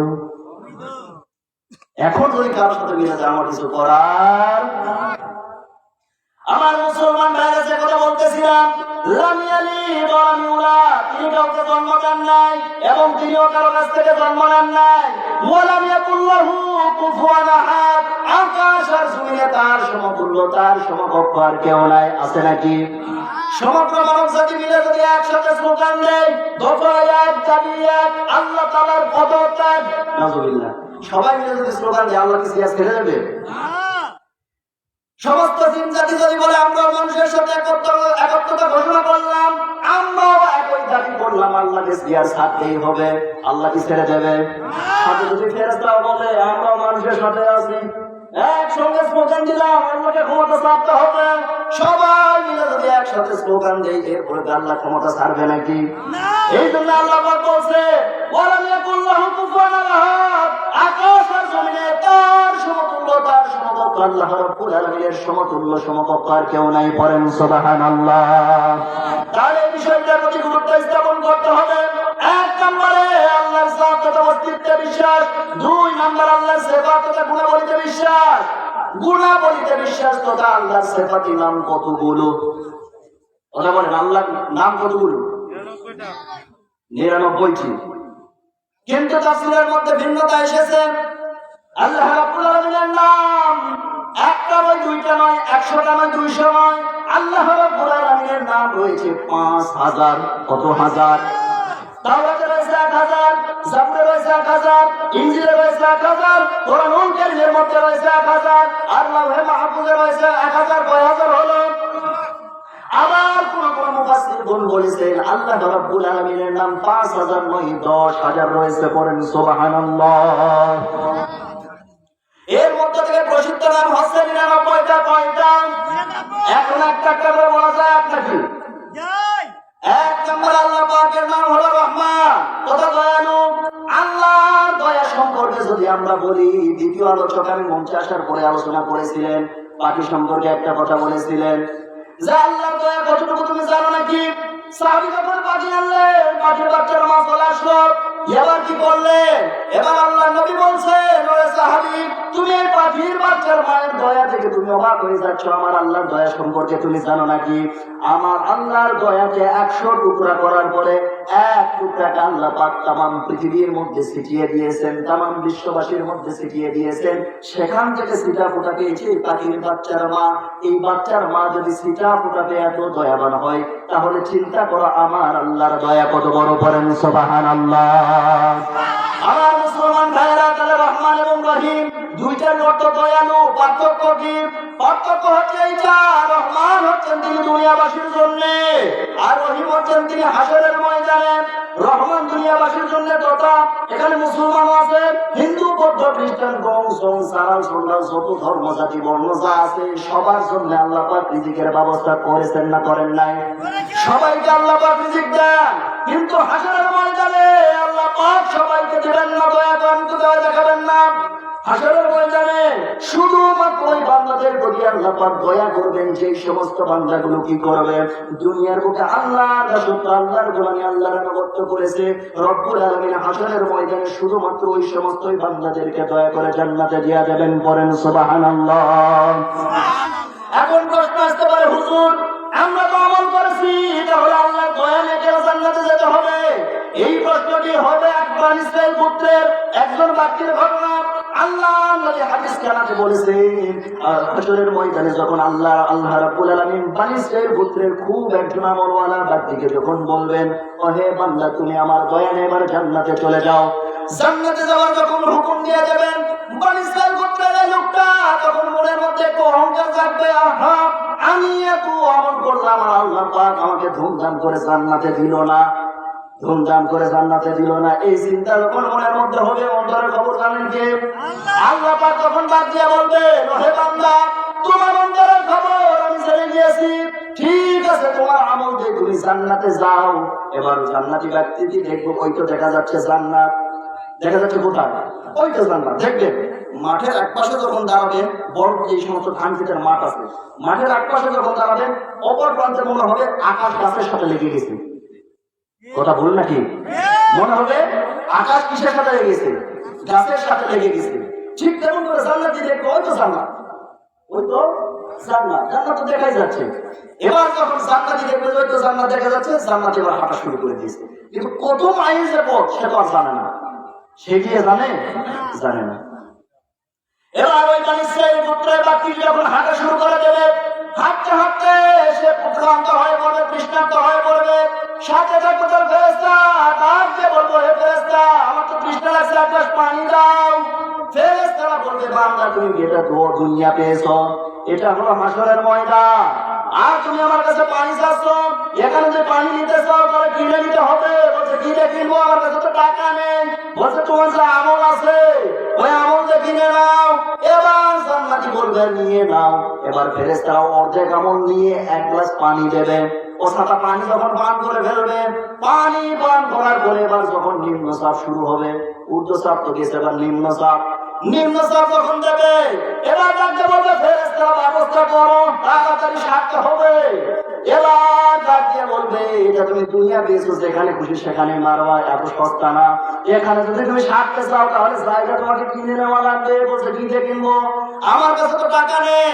এবার ফেরেশতারা বলছে তোমার যে বাকি অর্ধেক আমল আছে ওই আমলটা দিয়ে দাও।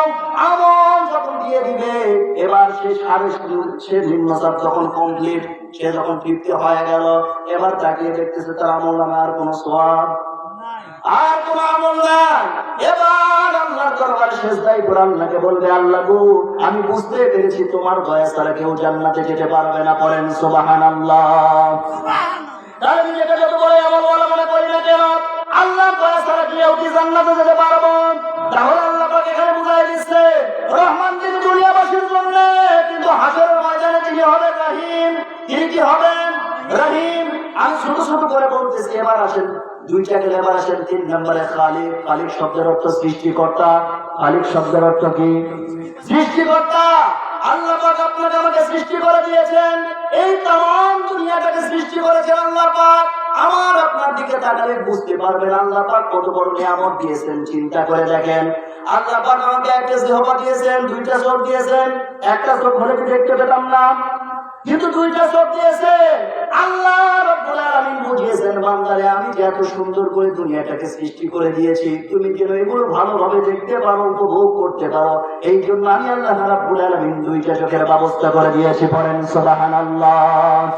একটা কিডনি হলে মানুষ বাঁচে, কিন্তু রাব্বুল আলামিন দুইটা কিডনি দিয়েছেন, কারণ জানে আল্লাহ পাক আমার বান্দাগুলো দুনিয়াতে যাওয়ার পরে উল্টা পাল্টা খাবার খাওয়ার পরে যখন একটা কিডনি নষ্ট হয়ে যাবে, আর একটা কিডনি থাকবে, যাতে করে আমার বান্দাগুলো তওবা করে আবার আমার রাস্তায় ফিরে আসতে পারে। পড়েন সুবহানাল্লাহ।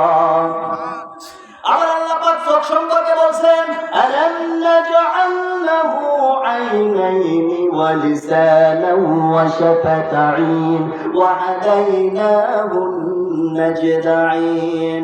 আল্লাহ রাব্বুল আলামিন বলছেন, চোখ দিয়েছি কোনো হাড্ডি নাই, ঠোঁট দিয়েছি কোনো হাড্ডি নাই, জিহ্বা দিয়েছি কোনো হাড্ডি নাই।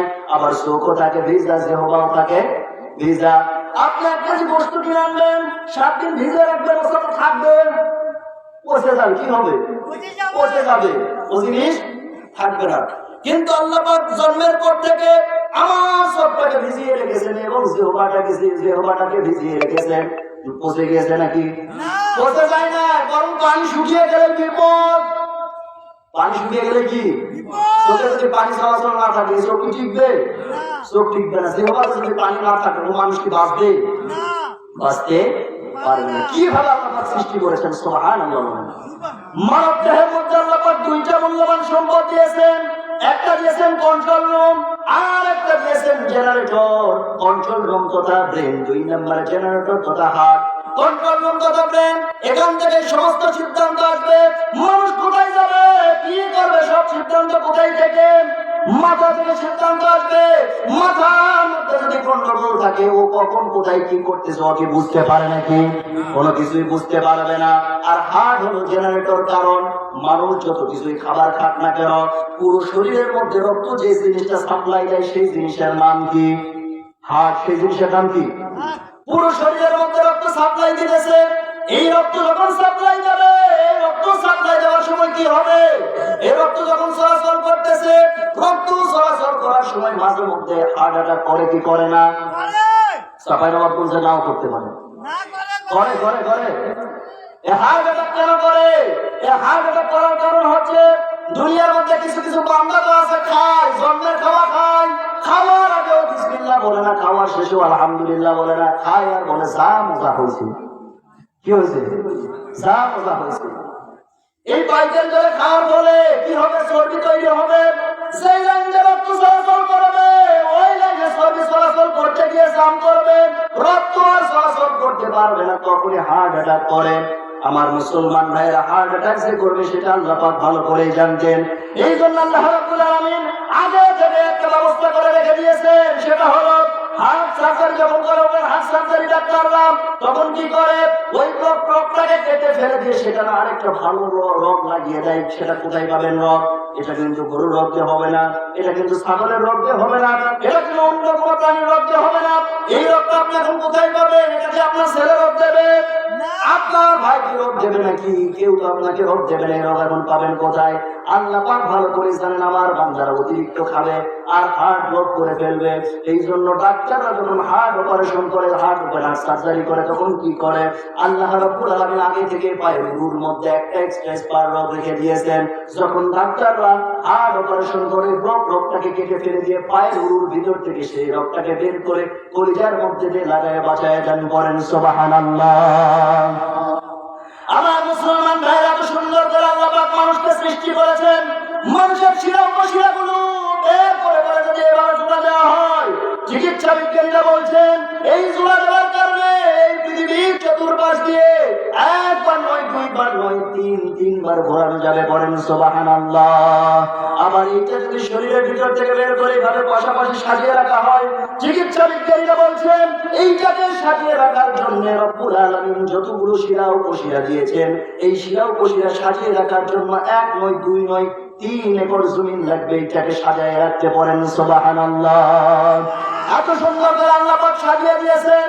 আমার মুসলমান ভাইরা, আল্লাহ রাব্বুল আলামিন সব কিছু সৃষ্টি করে দিয়েছেন। এই খালিক শব্দের ব্যাখ্যা আমি আর আগাচ্ছি না।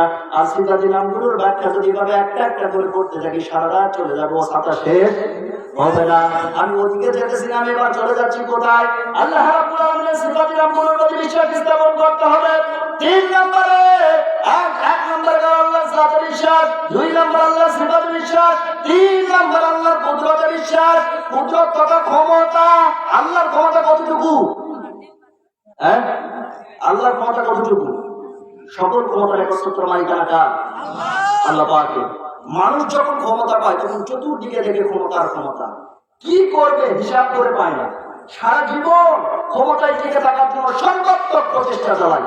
দেশ যখন পাইছে আর ছাড়বো না, এই চেষ্টা চালায় কি চালায় না? কিন্তু মনে রাখতে হবে এই দুনিয়ায় শেষ নয়, এরপরেও আখিরাত আছে না না? বিশ্বকবি কবি সম্রাট আল্লামা ইকবাল বলেছিলেন, জাগা জি লাগানে কে লিয়ে দুনিয়া নেহি হে, ইবাদত কে জাহে তামাশা নেহি হে। দুনিয়া খেলতে তামাশা করার জায়গা নয়। ইতিহাস থেকে শিক্ষা নাও, পূর্বপুরুষদের দিকে তাকাও। আল্লাহর দ্বীনের কর্মীদের গায়ে হাত লাগানোর কারণে এক রাতে বংশ সহ সাফ করে দিয়েছেন। বেয়াদবি করবার ভাগ্য চক্রে বেঁচে গিয়েছো। আল্লাহ যদি চাহে তো তোমার আগামী 14 পুরুষদেরকে আল্লাহ পাকে কই কান্দার বিজয় করতে পারে। সম্মানিত হাজির, আপনারা হিসাব মিলিয়ে দেখেন বাংলাদেশে যে রেল লাইন দেখতেছে, রেল লাইন কাদের অবদান? হিসাব মিলিয়ে দেখেন এই রেল লাইন হলো ব্রিটিশদের অবদান। এরপরে ঢাকা ভার্সিটি, এটা ইউনিভার্সিটির কাজের অবদান, এটা হলো ব্রিটিশদের অবদান। এরপরে দেশের বড় বড় বিদ্যাপীঠ আরো চট্টগ্রাম ইউনিভার্সিটি, রাজশাহী ইউনিভার্সিটি, এগুলো কাজের অবদান। এগুলো দেখেন সব পাকিস্তানদের অবদান। তাহলে তাদেরকে আমরা দেশ থেকে তাড়ালাম কেন? তাদেরকে দেশ থেকে তাড়ানোর কারণ হচ্ছে তারা দেশের যা উন্নতি করেছে তার 4 গুণ সম্পত্তি এদেশ থেকে তাদের দেশে নিয়ে গিয়েছে। কথা বলেন ঠিক কিনা? ঠিক তেমন করে এক শ্রেণীর মানুষ বর্তমান বলতেছে আমরা ঘরে ঘরে বিদ্যুৎ পৌঁছেছি, আমরা রাস্তা করেছি, আমরা কালভার্ট করেছি, আরো অনেক অনেক উন্নতি করেছি। কিন্তু একথাও দিবারকের মতো স্পষ্ট, তারা দেশের যে উন্নতি করেছে তার 10 গুণ সম্পত্তি এদেশ থেকে বিদেশে পাচার করেছে। কথা বলেন ঠিক কিনা? ওই সমস্ত দেশদ্রোহীদের বিরুদ্ধে আবার যদি জঙ্গলে আহ্বান আসে, আবার যদি রাজপথে ডাক আসে, রাজপথে যেতে রাজি আছি, কারা কারা দুই হাত উঁচু করে আল্লাহকে দেখায় দেন।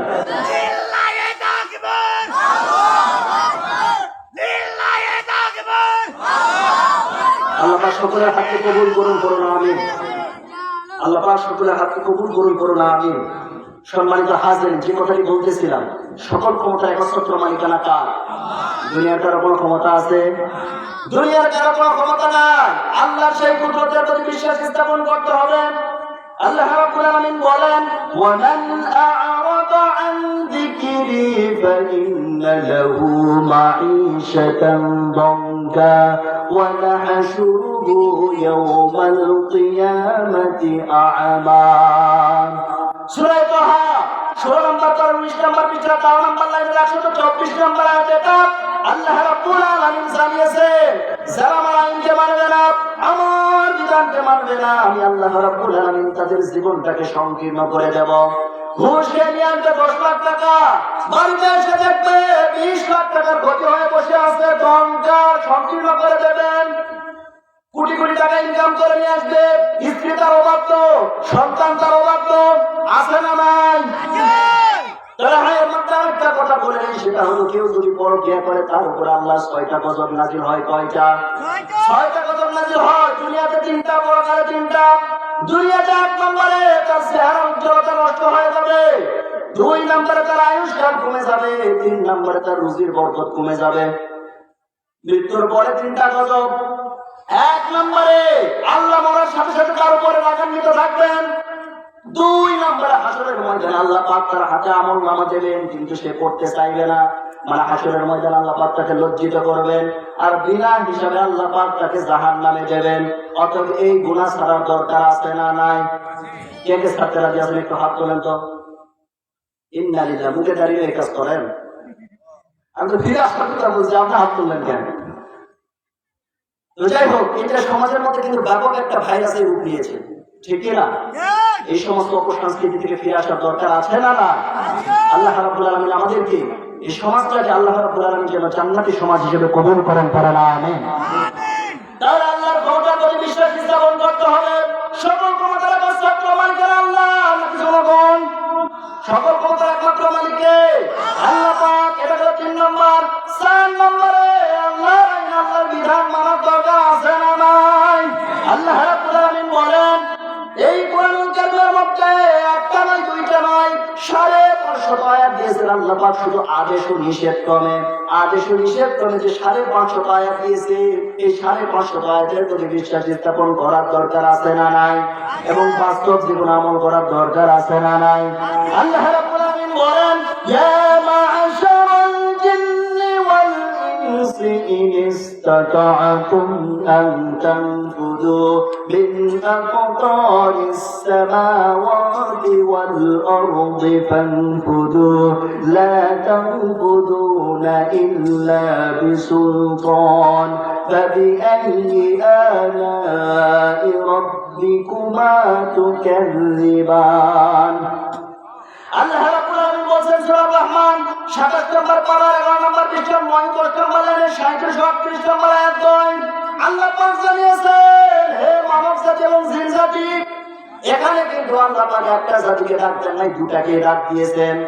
মানুষ জাতি এবং জিন জাতি, একথা জেনে রেখে দাও, আমার আইনকে পছন্দ যদি না করো, আমার বিধানকে যদি পছন্দ না করো, তাহলে আমার দুনিয়া ছেড়ে দিয়ে চলে যাও।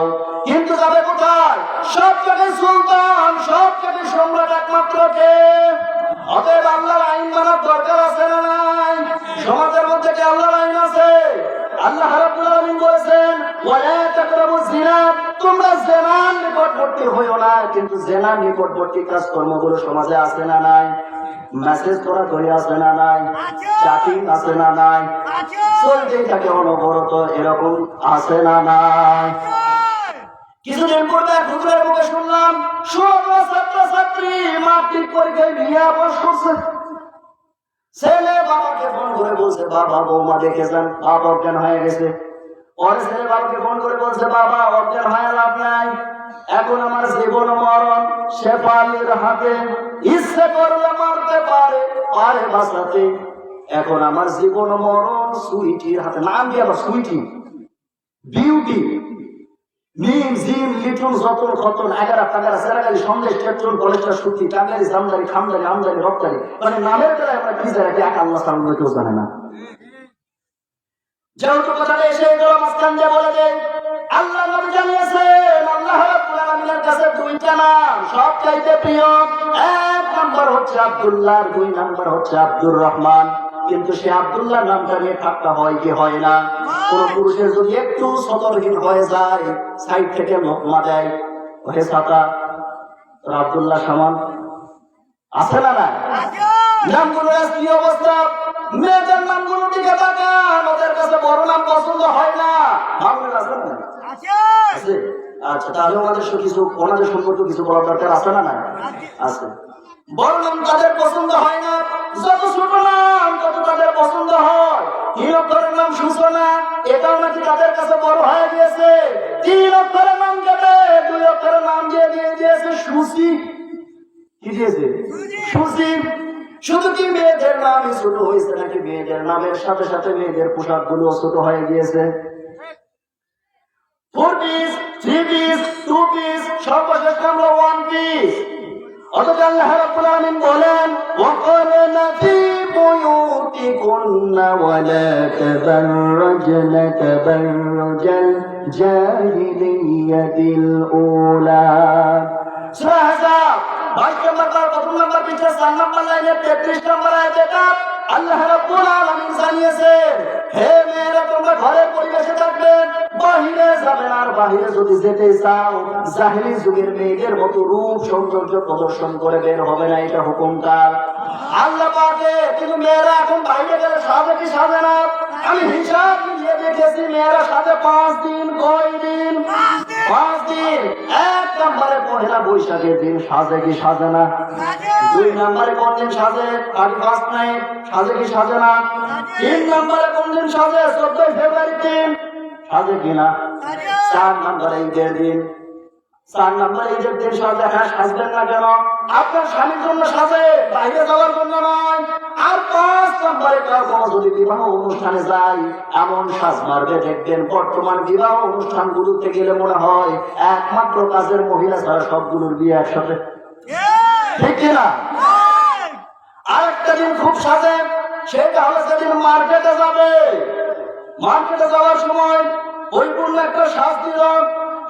সাজগুল থেকে স্বামী পাশে বসা ছিল, চোখ দিয়ে লেবু রসের মতো টপ টপ করে পানি পড়তেছে। স্ত্রী ডাক দিয়ে বলতেছে, কি ব্যাপার, কাঁদতেছো কেন? বলছে, তোমার সাজ থেকে মনে হচ্ছে তুমি কোথাও যাবা। স্ত্রী বলছে, হ্যাঁ ঠিক হয়েছে। বলছে, কোথায় যাবে? বলছে, মার্কেটে যাবে।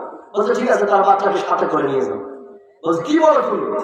মার্কেটে যে ভিড়, এই ভিড়ের মধ্যে যদি আমি বাচ্চাকে নিয়ে যাই, বাচ্চা এমন চিন্তার মধ্যে যদি পড়ে, ও চাপায় বাচ্চা মারাই যাবে।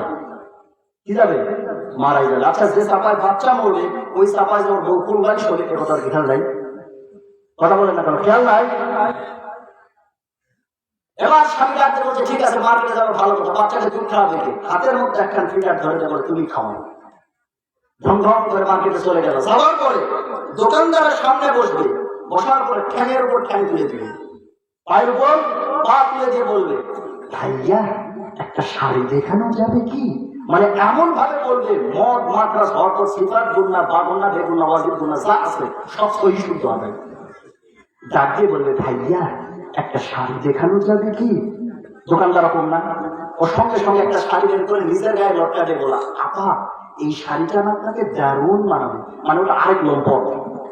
ওটা কি? এগুলো সমাজে আছে না? না, আমার সমাজের মধ্যে এমন আছে, দেখবে বয়স বেশি হয়ে যায়, ও বিয়ে করতে চায় না। ওমর ফারুক ভাই কোথায়? আপনারা রাগ করেন না। দেখবেন বয়স হয়ে গেছে, বড় বিয়ে করে না। 40 বছর পার হয়ে যায়, বিয়ে করে না। ভালো টাকা পয়সা ইনকাম করে। অনেকে এমন আছে 40 বছর বয়স প্রবাসে থাকে। কোন দেশে থাকে? বিদেশে। যাই হোক, প্রবাসে থাকে, ভালো টাকা পয়সা ইনকাম করে। ভালো টাকা পয়সা ইনকাম করার পরেও এরপরও বিয়ে করে না। যদি বলা হয় তুমি বিয়ে করো না কেন? বলছে, বিয়ে করে বউকে খাবো কি? আচ্ছা মুসলমান জবাব দেবেন, 40 বছর বয়স হয়েছে, যুবক বিয়ে করে না, ও কি ঠিক আছে না বাইপাস মারে? সমাজে এগুলো চিত্র আছে না নাই? আজকে পুরা সমাজটা জন্য চলচ্চিত্রে পরিণত হয়ে গিয়েছে। কথা বলেন ঠিক কিনা? এইটা হওয়ার প্রধান কারণ হচ্ছে আজকের সমাজে আল্লাহর আইন নাই, আল্লাহর বিধান নাই। আজকের সমাজে যদি আল্লাহর আইন থাকতো, আল্লাহর বিধান থাকতো, তাহলে সমাজের মধ্যে এই সমস্ত অপসংস্কৃতিগুলো আমরা দেখতে পেতাম না। আমার মুসলমান ভাইয়েরা, তাহলে আল্লাহর প্রতি ঈমান আনতে গেলে 4টা জিনিসের প্রতি বিশ্বাস স্থাপন করতে হবে।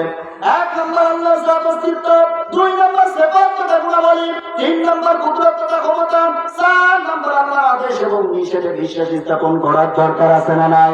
আমি এদিকে ব্যাখ্যা বড় করতেছি না। তাহলে 1 নম্বর আমরা আল্লাহর প্রতি বিশ্বাস স্থাপন করবো ইনশাআল্লাহ।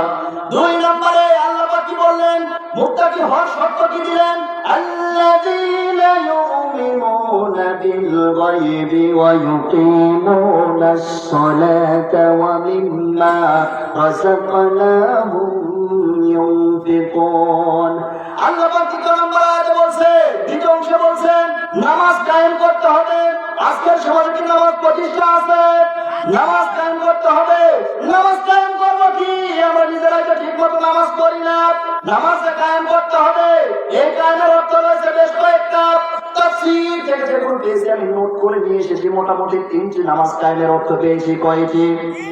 1 নম্বরে নামাজ কায়েমের অর্থ কি? 1 নম্বরে নামাজ কায়েমের অর্থ হচ্ছে আপনি একা নামাজ পড়বেন তা হবে না, আপনার ছেলেকে নামাজ পড়াবে। সমাজের মধ্যে দেখবেন কিছু কিছু মুরব্বী আছে, মুরব্বী একা ফজরের সময় উঠে চলে আসে, সন্তানকে ডাক দেয় নাই। শীতের সময় সন্তানের জ্বর হবে, কি হবে? জ্বর হবে। এই জন্য সন্তানকে ডাক দেয় না। আবার যখন পরীক্ষার সময় আসে, ওই সময় যদি রমজান মাস পরে সন্তানকে রোজা থাকতে দেয় না, কি থাকতে দেয় না? রোজা থাকতে দেয় না। আচ্ছা বলেন, রোজা থাকলে কি পরীক্ষা খারাপ হবে? পরীক্ষা খারাপ হবে না, বরং আল্লাহ পাকের বরকত দেবে। আচ্ছা মনে করেন আপনার সন্তানকে রোজা রাখতে দিলেন না, রোজা না রেখে পরীক্ষা দিল, রেজাল্ট ভালো করলো কিন্তু চাকরি পাইল না, কি লাভ হলো? লাভ আছে? কিন্তু আপনার ছেলে রোজা রাখলো, রেজাল্ট হয়তো একটু কমা হলো, কিন্তু চাকরির ব্যবস্থা, রিজিকের ব্যবস্থা আল্লাহ পাক করে দিলেন। বরকত কোনটাই? রোজা রেখেছে, এটার জন্য আল্লাহ পাক আলাদা একটা বরকত দিয়েছেন। অবশ্যই রোজা রাখতে হবে। যদি রমজান মাসে পরীক্ষা হোক, রোজা মিস করা যাবে না। আবার মুরব্বীরা যে ফজরের সময় সন্তানকে ডাকতেন না, আচ্ছা মুরব্বী বলেন, ওই ফজরের সময় যদি আপনার ঘরে আগুন লেগে যায়, আপনি কি সন্তানকে রুমের মধ্যে রাখবেন নাকি ডেকে তুলবেন? অবশ্যই আপনি ডেকে তুলবেন। কেন তুলবেন? কারণ এই আগুনের মধ্যে আপনার সন্তান পুড়ে যাবে। নাকি কি করবেন? সন্তান, বাবা তুমি অনেক আগুনে, তুমি ঘুমাও, আগুন চলো তুমি ঘুমাও, একথা বলবেন? যারা চুপ করে আছেন তারা মনে হয় বলবেন, একথা কি বলবেন না? তাহলে দুনিয়ার আগুন থেকে বাঁচানোর জন্য সন্তানকে যদি আপনি ফজরের সময় ডেকে তোলেন, তাহলে সেই সন্তান ফজরের নামাজ পড়বে না। ওই সন্তানের জন্য রব্বুল আলামিন জাহান্নামের আগুনের ব্যবস্থা করে রেখে দিয়েছে। দুনিয়ার আগুন থেকে যেমনি বাঁচাবেন, জাহান্নামের আগুন থেকেও বাঁচানোর দরকার আছে না নাই? আপনি নিজে নামাজ পড়বেন, পরিবারের প্রত্যেকটা সদস্যকে নামাজ পড়াবেন, এলাকাবাসীকে নামাজের দাওয়াত দেবেন, সবাইকে যখন নিয়ে নামাজ আপনি পড়তে পারবেন। এইটা হলো নামাজ কায়েমের 1 নম্বর অর্থ। নামাজ কায়েমের 2 নম্বর অর্থ হচ্ছে রাষ্ট্রীয় পর্যায়ে আইন করে দিতে হবে। রাষ্ট্রীয় পর্যায়ে আইন করে দিতে হবে, নামাজ পড়তে হবে। ওই মুসলিমের জন্য যে মুসলিম নামাজ পড়বে না, সেই মুসলিমের জন্য শাস্তির ব্যবস্থা করা হবে। এমন আইন করার দরকার মুসলমান আছে না নাই? অবশ্যই এমন একটি আইন করতে হবে। এমন আইন যদি আপনি করতে পারেন, তবে নামাজ প্রতিষ্ঠা করা সহজ হবে। আমি সৌদি আরবের বিষয়ে একটি কথা শুনেছিলাম, এটা কতটুকু সত্য আমি জানি না, কিন্তু শিক্ষণীয় জন্য বলছি। আমি শুনেছিলাম এটা সৌদি আরবে নাকি এক সময় এরকম আইন ছিল, কেউ যদি 1 ওয়াক্ত নামাজ কামাই করে বা কাজা যায়, তাহলে তাকে কি করা হবে? তাহলে তাকে করা হবে 100 রাকাত নামাজ। কাজা দিয়েছে, তার জন্য 100 রাকাত নামাজ পড়ে নেওয়া হবে, সেটা 1 ঘন্টা বাথরুমে আটকিয়ে রাখা হবে। এমন শাস্তি বাংলাদেশে যদি থাকতো, কেউ কি নামাজ কাজা করতো? এই শীতের সময় যে বাথরুমে 8 ঘন্টা আটকে রাখা হবে, ওই বাথরুমে আটকার ভয়ে ফজরের সময় ফজরের নামাজ মিস করবে না। আর বাংলাদেশে আরেকটা আইন চালু করা দরকার, সেটি হলো যেই সমস্ত বিবাহিত পুরুষরা ফজরের নামাজ কাজা করবে, তাকে 2টা বিবাহ করতে হবে। কয়টি বিবাহ? যদি 2টি বিবাহের আইন করে দেওয়া হয়, আমার বিশ্বাস ফজরের সময় 1 ওয়াক্ত নামাজ বিবাহিত পুরুষ অন্তত কাজা করবে না। কি কথা ঠিক আছে না? হ্যাঁ, দোষ তাহলে কার? বিয়ে করছেন না, করেন না, এই জন্য করলে আর বুঝলেন না। তাহলে সমাজের মধ্যে যদি এক নামাজ প্রতিষ্ঠা থাকতো, তাহলে ফজরের সময় জুমার দিনের যে অবস্থা, ফজরের সময় চাইতো তার সেটা ভালো অবস্থা থাকতো কি থাকতো না? আমার মুসলমান ভাইয়েরা, যারা নামাজ কায়েমের 2 নম্বর অর্থ হচ্ছে রাষ্ট্রীয় পর্যায়ে আইন করে দিতে হবে। নামাজ যে বন্ধ করবে না, তার জন্য শাস্তির ব্যবস্থার দরকার আছে না নাই? 3 নম্বরে নামাজ কায়েমের অর্থ হচ্ছে আপনি নামাজের মধ্যে যা যা বলতেছেন তা আপনাকে বাস্তব জীবন আমল করা লাগবে। নামাজের মধ্যে আপনি বললেন এই অন্যায় কাজটি করা যাবে না, জেনা করা যাবে না, ওয়ালা তাকুমা লাইসা লাকা বিইলমুন লিন্নাস সামাআ ওয়াল বাসর ওয়াল ফুআদা কুল্লু উলাইকা কানা আনহু মাসউলা। আপনি নামাজের মধ্যে বললেন যে সম্পর্কে জ্ঞান নাই, সেই সম্পর্কে কথা বলবো না। আবার আপনি নামাজের মধ্যে বলবো আতিজাল কুরবা হাক্কা ওয়াল মিসকিন ওয়া ইবনাস সাবিল, যার যা হক সে হকটাকে সঠিকভাবে বন্টন করে ফেলে দাও। এরপর আপনি বললেন ওয়ালা তাকুলু আওলাদাকুম খাশিয়াতিল্লাহ নাহনু নারযুকুহুম ওয়া ইয়াকুম ইন্না কতলাহুম কানা খিতান কাবীরা। আল্লাহ রাব্বুল আলামিন বলছেন, যাকে হত্যা করা হয়েছে হত্যাকারীকে মৃত্যুদণ্ড দিতে হবে। এগুলো শাস্তি কার পক্ষ থেকে নির্ধারিত? এই সমস্ত আইনগুলো যদি সমাজের মধ্যে বাস্তবায়ন থাকতো, সমাজের মধ্যে একটা অন্যায় কাজ দেখতে পেতাম না। কথা বলেন ঠিক কিনা? সমাজের মধ্যে আমরা এই অন্যায় কাজ দেখতেছি কারণ একটাই, নামাজের মধ্যে আমরা যা বলি তা বাস্তব জীবনে আমল করি না। সূরা ফাতিহার মধ্যে আমরা শুরুতে বলি আলহামদুলিল্লাহি রাব্বিল আলামিন, সকল প্রশংসার একচ্ছত্র মালিকানা কার? আল্লাহ। আল্লাহ পাকের প্রশংসা হবে। কিন্তু মসজিদ থেকে বের হয় স্লোগান দেন, আমার ভাইয়ের চরিত্র ফুলের মতো পবিত্র, নামাজ পড়ে না করতো, গাঁজা খাই 5 ওয়াক্ত, আছে না নাই? এখন নেতা হওয়ার জন্য কিছু লাগে না, এখন লাগে করকরা টাকা, লাগে মোটা মুখ, ক্লিন শেপ আর পেট বড়। কথা বলেন ঠিক কিনা? নেতা হওয়ার জন্য এগুলো এখন ধুলা বলি লাগে। আগে নেতা নির্বাচন করা হতো সমাজের একজন বিশিষ্ট ব্যক্তি, উনি স্কুলের হেডমাস্টার, উনি এলাকার বিশিষ্ট একজন সম্মানিত ব্যক্তি, তাকে চেয়ারম্যানে দাঁড় করে দেয়, ঠিক কিনা? এইভাবে আগে নেতা নির্বাচিত হতো। আর এখন এলাকার নাম্বার 1 টোকাই, এলাকার কি নাম্বার 1 টোকাই, সে হয়ে যাচ্ছে নেতা। সে কি হয়ে যাচ্ছে? নেতা। সমাজে যদি আসলে জ্ঞানী বিচক্ষণ ব্যক্তিরা সমাজের দায়িত্ব হাতে নিতেন, এই সমাজটাকে পরিবর্তন যিনি তিনি করে দিতেন, তিনি কে? আল্লাহ পাক। আমার মুসলমান ভাইয়েরা যারা যে কথা বলছেন, বলছিলাম নামাজ কায়েম করতে হবে। নামাজ কায়েমের 3টা অর্থ। 1 নম্বর অর্থ, আপনি একা নিজে নামাজ পড়বেন তা শুধু হবে না, সবাইকে নামাজের জবাব দিতে হবে। 2 নম্বরে নামাজের মধ্যে 2 নম্বরে রাষ্ট্রীয় পতাকা আইন করে দিতে হবে। নামাজ এবার কি কামাই দেবে তার জন্য শাস্তির ব্যবস্থা করতে হবে। আর 3 নম্বরে নামাজের মধ্যে আপনি যা যা বলতেছেন তা বাস্তব জীবনে আমল করার দরকার আছে না নাই? এছাড়া 2 নম্বরে মুত্তাকি হওয়ার বৈশিষ্ট্য নামাজ কায়েম করা। 3 নম্বরে আল্লাহ দেওয়া রিজিক আল্লাহর রাস্তায় ব্যয় করার দরকার আছে না নাই? আল্লাহ দেওয়া রিজিক আল্লাহর রাস্তায় ব্যয় করার অর্থ কি? আল্লাহ দেওয়া রিজিক আল্লাহর রাস্তায় ব্যয় করার অর্থ হচ্ছে হালাল পন্থায় উপার্জন করে হালাল পন্থায় ব্যয় করতে হবে। হালাল পন্থায় উপার্জন করবো নাকি হারাম পন্থায় উপার্জন করব? হালাল পন্থায় উপার্জন করতে হবে। হারাম পন্থায় যদি উপার্জন করে নিজেকে মনে করি আমি সফল হয়ে গেছি, মুরব্বী আপনি মনে রাখেন, যতই আপনি হারাম পন্থায় উপার্জন করে নিজেকে সফল মনে করেন না কেন, 100% আপনি ব্যর্থ হয়ে যাবেন। তার বাস্তব প্রমাণ আমি নিজে। বাস্তব প্রমাণ কি? আমি নিজে। হারামের মধ্যে যে বরকত নাই, আরাম নাই, তার প্রমাণ আমি নিজে। আমি যখন নৌকাতে প্রথম আসি, তখন আমি হোস্টেলে ছিলাম। হোস্টেলে উঠে তখন আমি করলাম কি, খাবার খাইতে গিয়ে হঠাৎ করে একদিন খাবার নিতে গিয়ে আমার একটু দেরি হয়ে গেল, ডাইনিং রুমে যেতে আমার দেরি হয়ে গেল কোনো কারণবশত। তো গিয়ে দেখি 2টা রয়েছে ভাতের বাটি আর একটা রয়েছে তরকারির বাটি। এই 2টা ভাতের বাটির মধ্যে থেকে 2টা ভাতের বাটি আর একটা তরকারি বাটি। আমি মনে মনে এখন চিন্তা করলাম যে 2টা ভাতের বাটি আর একটা তরকারি বাটি, তার মানে হয়তো তরকারি বাটি নাই, যার কারণে 2 জনের তরকারি এক জায়গায় দিয়েছে। এই চিন্তা করে আমি মনে মনে তখন চিন্তা করলাম, ঠিক আছে তাহলে বেশি অর্ধেক তরকারি আমি ঢেলে নেবো, অর্ধেক তরকারি দেখে আমি চলে আসবো। মনে মনে চিন্তা হলো। তখন মনে মনে চিন্তা করলাম, আল্লাহ এই সামান্য এতটুকুর জন্য হারাম খাবো? তখন ডাক দিলাম ম্যানেজারকে, দায়িত্বশীল যিনি ছিলেন, অনেকে ডাকতে বললাম, ভাই শোনেন, এই যে এখানে 2টা ভাতের বাটি দেখতেছে আর একটা তরকারির বাটি, এখানে কয়জনের তরকারি আছে? তখন ম্যানেজার ভাই বলতেছে, এখানে ভাত রয়েছে 2 জনের আর তরকারি রয়েছে 8 জনের। আরেকজনের তরকারির বাটি না থাকায় ওনার তরকারি পাতিলের মধ্যে রয়েছে। তখন সঙ্গে সঙ্গে আল্লাহ তাআলা শুকরিয়া আদায় করলাম, আল্লাহ সত্যি তুমি হালালের মধ্যে বরকত রেখেছো। কারণ আমি তো মনে মনে সফল, আমি তো ওই বাড়ি থেকে বেশি অর্ধেক তরকারি ঢেলে নিয়ে চলে আসতাম, কিন্তু বাস্তবতায় যে আমার তরকারি ঢেলে রেখে চলে আসতাম এটা তো আমি টেরই পেতাম না। সুবহানাল্লাহ বলবেন না? এই জন্য হারামের মধ্যে কোনো বরকত নাই। আল্লাহ পাক বরকত রেখেছেন হালালের মধ্যে। হারামের মধ্যে আল্লাহ পাক কোনো প্রকার বরকত দেন নাই। মনে করবেন আপনি অনেক উন্নতি করছেন, কিন্তু ক্যান্সার রোগ আল্লাহ দিয়ে দিয়েছে। যতই টাকা পয়সা ইনকাম করেন না কেন, আপনার মধ্যে আল্লাহ বরকত দেবেন না, কারণ আপনার হয়েছে হারাম ইনকাম। আমার মুসলমান ভাইরা আরেকটা কথা মনে রাখবেন, আল্লাহ পাক আপনার জন্য যেই রিজিকের ব্যবস্থা করে দিয়েছেন, সেই রিজিক যেমনি হোক আপনার কাছে পৌঁছাবে, যেমনি হোক আপনার কাছে পৌঁছাবে।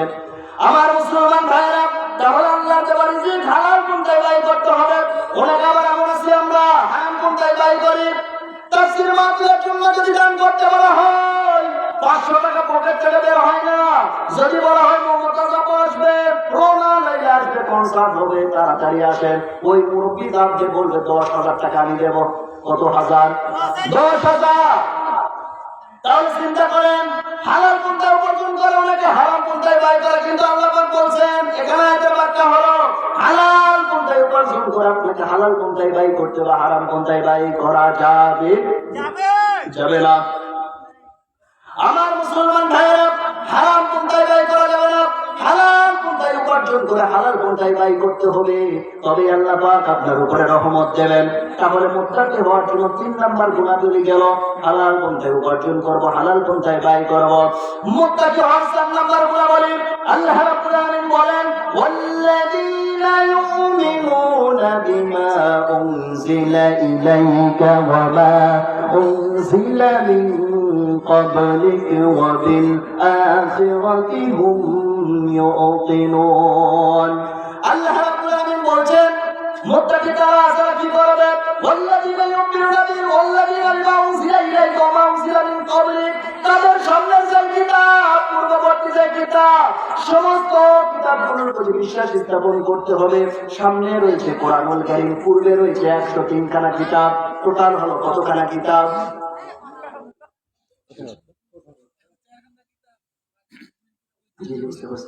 ঠিক আছে, আমি আলোচনা শেষ করতে দিচ্ছি। আল্লাহ পাক বলছেন তোমাদের সামনে যে কিতাব পূর্ববর্তী যে কিতাব সমস্ত কিতাবের প্রতি বিশ্বাস স্থাপন করার দরকার আছে না নাই? সামনে কুরআনুল কারীম, পূর্ববর্তীতে রয়েছে 103 খানা কিতাব, এই কিতাবগুলোর প্রতি বিশ্বাস স্থাপন করতে হবে। এরপর আল্লাহ রাব্বুল আলামিন বলছেন বিল আখিরাতি হুম ইউকিনুন, আখিরাত দিবসের প্রতি বিশ্বাস স্থাপন করার দরকার আছে না নাই? এই যে পৃথিবী আমরা দেখতেছি, পৃথিবী কিছু লোক দেখবে নাকি? আল্লাহ রাব্বুল আলামিন বলেন ইদাস সামাউ ফাতারাত ওয়া ইদাল কাওয়াকিবু তাসারাত ইদাশ শামসু কুমিরাত ওয়া ইদাল নুজুমু কাদারাত ইদা যুলজিলাতিল আরদু জিলজালাহা ওয়া আখরাজাতিল আরদু আথqালাহা ওয়া ক্বালাল ইনসানু মা লাহা। আসমান ফেটে ফেটে পড়বে, তারকাগুলো ছিটকে ছিটকে পড়বে, সূর্য সংকুচিত হয়ে যাবে, জমিন প্রকম্পিত হবে, এরপরে জমিন তার রেখে দেওয়ার সমস্ত কিছু উদ্গীরণ করে দেবে, পেটের ভিতর থেকে সব উদ্গীরণ করে দেবে। মানুষ বলবে এত কিছু সাজালাম, এত কিছু করলাম, এত কিছু বানালাম, সব কিছু তো মাটির সঙ্গে মিশে গেল, সব কিছু একদিন ডিস্ট্রয় হয়ে যাবে, শুধুমাত্র একমাত্র যিনি ঠিক থাকবেন তিনি কে? আল্লাহ পাক। কুল্লু মান আলাইহা ফানিন ওয়া ইয়াবকা ওয়াজহু রাব্বিকা যুল জালালি ওয়াল ইকরাম ফাবিআইয়ি আলাই রাব্বিকুমা তুকাযযিবান। আল্লাহ রাব্বুল আলামিন বলেন সব কিছু ফলাফল হয়ে যাবে, টুকরো টুকরো হয়ে যাবে, নষ্ট হয়ে যাবে, কেবলমাত্র শুধুমাত্র একমাত্র যিনি ঠিক থাকবেন তিনি কে? আল্লাহ পাক।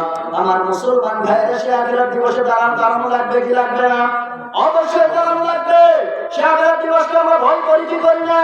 অবশ্যই ভয় করতে হবে, বিশ্বাস স্থাপন করতে হবে। আর সর্বশেষ আল্লাহ পাক মুত্তাকিদের সম্পর্কে বলছেন উলাইকা আলা হুদাম মির রাব্বিহিম ওয়া উলাইকা হুমুল মুফলিহুন। আল্লাহ রাব্বুল আলামিন বলছেন তারাই হচ্ছে আল্লাহ রাব্বুল আলামিনের পক্ষ থেকে হেদায়েতপ্রাপ্ত, আবার তারাই হচ্ছেন সফল। আমার মুসলমান ভাইরা, হেদায়েত অনেক বড় একটা নিয়ামত। কারণ অনেক সময় বাবা হেদায়েত পেয়েছে, ছেলে পায় নাই, ছেলে পেয়েছে বাবা পায় নাই, স্বামী পেয়েছে স্ত্রী পায় নাই, স্ত্রী পেয়েছে স্বামী পায় নাই, এরকম আছে না নাই? বাবা নূহ আলাইহিস সালাম একজন আল্লাহর নবী, তার ছেলে কেনান হলো কাফের। এদিকে ইব্রাহিম আলাইহিস সালাম হচ্ছেন একজন আল্লাহর নবী, তার পিতা হলো আজর কুমার একজন কাফের মুশরিক। এইদিকে হযরত ঈসা আলাইহিস সালাম একজন আল্লাহর প্রিয় বান্দী। এই দিক থেকে আবার তার স্বামী হলো ফেরাউন কাফের। এই দিক থেকে আবার লূত আলাইহিস সালাম হলেন একজন আল্লাহর নবী। আর এই দিক থেকে লূত আলাইহিস সালামের স্ত্রী হলেন একজন আল্লাহর আইন বিরোধী, একজন আল্লাহর আইন বিরোধী, আল্লাহর আইন মানে নাই। এই জন্য হেদায়েত বিশাল একটা নিয়ামত। সেই হেদায়েত যদি আল্লাহ পাক আমাদেরকে দান করেন তবে আমাদের জন্য জান্নাত। যদি হেদায়েত থেকে আমরা বঞ্চিত হয়ে যাই, জান্নাতে যেতে কি পারবো নাকি? মুত্তাকিদের জন্য যে জান্নাতের সম্পর্কে আল্লাহ পাক করেছেন ইন্নাল মুত্তাকিনা ফি জান্নাতিন ওয়া উয়ুন। আল্লাহ রাব্বুল আলামিন বলেন নিশ্চয়ই মুত্তাকিরা যাবে জান্নাতে, আর জান্নাতের মধ্যে রয়েছে প্রবাহমান নদী। কি রয়েছে? প্রবাহমান নদী। এই প্রবাহমান নদী রয়েছে চারটি। কয়টি? চারটি। কথা বলে শেষ করে দেবো ইনশাআল্লাহ। এক নম্বরে রয়েছে পানির নদী, দুই নম্বরে রয়েছে দুধের নদী, তিন নম্বরে রয়েছে মধুর নদী, আর চার নম্বরে রয়েছে শরাব তথা মদ। এই মদটি কোন মদ? দুনিয়া যেমন এই মদ যদি কোনো বান্দা পান করে, পান করলে তার মধ্যে মাতলামি আসে, কিন্তু জান্নাতের মধ্যে যে মদ রয়েছে এই মদ পান করলে তার মধ্যে মাতলামি আসবে না, বরং তার শারীরিক শক্তি আরো আরো আরো আরো বৃদ্ধি পাবে। পড়েন সুবহানাল্লাহ। আমার মুসলমান ভাইরা, অপরদিকে জাহান্নামীদের জন্য রয়েছে 4টা পানি। 1 নম্বরে রয়েছে হামিম, 2 নম্বরে রয়েছে বিসলিম, 3 নম্বরে রয়েছে বসার, 4 নম্বরে রয়েছে মহল। 1 নম্বর হামিম তথা ফুটন্ত পানি, 2 নম্বরে বসার তথা বমি, 3 নম্বরে রয়েছে বিসলিম তথা পচা অক্টোপাস, আর 4 নম্বরে রয়েছে মহল তথা পোড়া তেল। এই 4টি পানীয় যখন পান করবে, যে জাহান্নামীরা পান করবে, সেই পানিগুলো হজম হবে না, বরং নারী ভুঁড়ি ছিঁড়ে সব পেট দিয়ে বের হয়ে যাবে। পড়েন নাউযুবিল্লাহ। আল্লাহ রাব্বুল আলামিন আমাদেরকে জান্নাত জাহান্নাম থেকে হেফাজত করে মুত্তাকির সমস্ত গুণাবলী অর্জন করে জান্নাতি হওয়ার তৌফিক দান করুন। সকলে পড়ছি আমিন। সম্মানিত হাজির, তাহলে আজকে আমার আলোচনার মূল পয়েন্ট ছিল জান্নাতি বান্দা হব কি করে, তার জন্য মুত্তাকি হতে হবে। তার জন্য মুত্তাকি হতে হবে। মুত্তাকি হওয়ার জন্য গুণাবলী অর্জন করতে হবে 5টি। কয়টি? 5টি। 1 নম্বরে অবশ্যই 1 নম্বর আল্লাহর প্রতি বিশ্বাস স্থাপন করার দরকার আছে না নাই?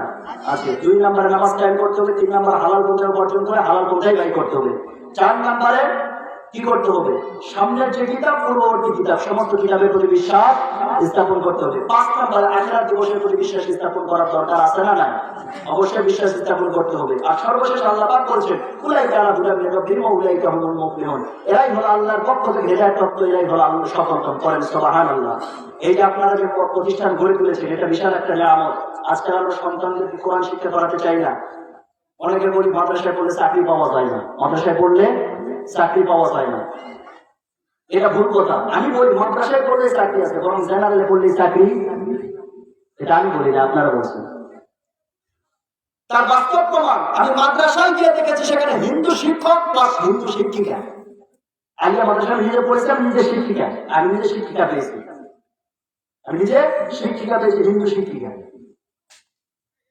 তার মানে এখান থেকে প্রমাণ হলো মাদ্রাসায় চাকরির অভাব নয়, বরং বর্তমান চাকরিজীবীর অভাব। কথা বলেন ঠিক কিনা? কোরআন যে আপনার ছেলেকে শিক্ষা করতে হবে, এটা গুরুত্বপূর্ণ একটি বিষয়। আপনি যে পিতা আপনাকে আদর সম্মান দেবে, এটার প্রধান কারণ হচ্ছে কোরআন শিক্ষা দিতে হবে। কোরআন শিক্ষা দিতে হবে। ছোট্ট একটা এক্সাম্পল দিয়ে আমি দোয়ার দিকে চলে যাব। গ্রামের মানুষ যারা রাতের বেলা ভাত খাওয়ার পরে পাতিলের তলায় যতটুকু ভাত বাঁচে না কেন, সকালবেলা কিন্তু ওটা আবার খায়। শহরের মানুষ খায় না, কারণ শহরের মানুষ যতটুকু খায় ততটুকুই রান্না করে। গ্রামের মানুষ হিসেব ছাড়া রান্না করে। শহরের মানুষ যতটুকু খায় ততটুকুই রান্না করে। তো গ্রামের মানুষ যে পাইকারি দ্বারা রান্না করে, রাতের বেলা ভাত খাওয়ার পরে পাতিলের তলায় যতটুকুই ভাত বাঁচে ওটা আবার সকালে খায়। এই শীতের সকালে ওটাকে আর পান্তা করে না। এলাকায় কি শীতেও পান্তা খায়? শীতের সকালে এটাকে পান্তা করেন। এটাকে পেঁয়াজ কুচি কুচি করে, রসুন কুচি কুচি করে, শুকনা মরিচ দিয়ে, সরিষার তেল দিয়ে সুন্দর করে মাখায়। ওই ভাতটাকে এই এলাকায় কি ভাত বলে? আচ্ছা, ভাজা ভাত। এখন আপনি সকালে খাইলেন ভাজা ভাত, এখন সারাদিন পোলাও, কোরমা, বিরিয়ানি, জর্দা, দই, মিষ্টি যেটাই খান, ঢেকুশ ওঠে কোনটা? ওই সকালে ভাজা ভাত। কারণ আপনার ফাঁকা পেট উদ্বোধন হয়েছে কি দিয়া? ভাজা ভাত দিয়ে। আপনার ছেলে সব অর্জন করবে, কোনো আপত্তি নাই। ডাক্তার হবে, মাস্টার হবে, ইঞ্জিনিয়ার হবে, সব হবে, কোনো আপত্তি নাই। প্রথম সবক দিতে হবে কোরআনুল কারীমের সবক। যদি আপনার সন্তান কোরআনুল কারীমের সবক পেতে পারে, তাহলে ওই কোরআনুল কারীমের সবক ওরা ডাক্তার কখনো ইনজেকশনের রোগীকে অপারেশন করবে, সেই ডাক্তার কখনো, সেই ইঞ্জিনিয়ার, কোরআনের সবক করা ইঞ্জিনিয়ার কখনো ব্রিজের মধ্যে রঙের পরিবর্তে মাছ দেবে না। আমরা এই জন্য সন্তানদেরকে কোরআন শিক্ষা করাবো ইনশাআল্লাহ। তাহলে জাহান্নাম থেকে বাঁচার জন্য জান্নাতি যদি হতে চাই, মুত্তাকির গুণাবলী অর্জন করবে ইনশাআল্লাহ। যেহেতু প্রথম বছরই অনেক দেরিতে আমি উঠছি, 10:30টার দিকে মোটামুটি। দেরিতে হওয়ার কারণে আলোচনা একটু শেষ হতে দেরি হলো। কষ্ট হলো নাকি? জি জি। আগামীকাল আবার মাহফিল আছে, নচেত আরো আধা ঘন্টা। আপনাদের যে উপস্থিতি, আপনাদের যে অ্যাক্টিভ, আমি বলছি আমি আমার এই বছরে যতগুলো মাহফিল করলাম সেরা অ্যাক্টিভ শ্রোতা এখানে পেয়েছি, করছি আলহামদুলিল্লাহ। এবং এখানে মাহফিল কমিটি আমার খুবই ভালো লেগেছে। এখানে আসার পরে আপ্যায়ন সব মিলিয়ে খুবই খুশি, খুবই খুশি। আমি আমার ভাষায় বলছি, এই বছরে যতগুলো মাহফিল করলাম আমি, সব মাহফিলের সেরা কমিটি আমি এখানে পেয়েছি আলহামদুলিল্লাহ। বলেন আল্লাহ প্রত্যেকের খেদমতটুকু দ্বীনের জন্য, ইসলামের জন্য কবুল করেন, এবং এই মাহফিলকে আমাদের হাসরের ময়দানের জন্য জান্নাতে যাওয়ার ওসিলা হিসেবে কবুল করে নেন। পড়েন আমিন। এবং সাউন্ড সিস্টেম ভাই, সাউন্ড সিস্টেমও খুব ভালো আছে আলহামদুলিল্লাহ। আলহামদুলিল্লাহ, আল্লাহ পাক আপনার ব্যবসার মধ্যে বরকত দান করেন আমিন। সম্মানিত হাজির, আমাদের অনেকে বাবা মা ভাই বোন আত্মীয় স্বজন পাড়া প্রতিবেশী সকলে কবর জগতে চলে গিয়েছে। আমরা সবার জন্য দোয়া করবো আল্লাহ তাআলা যেন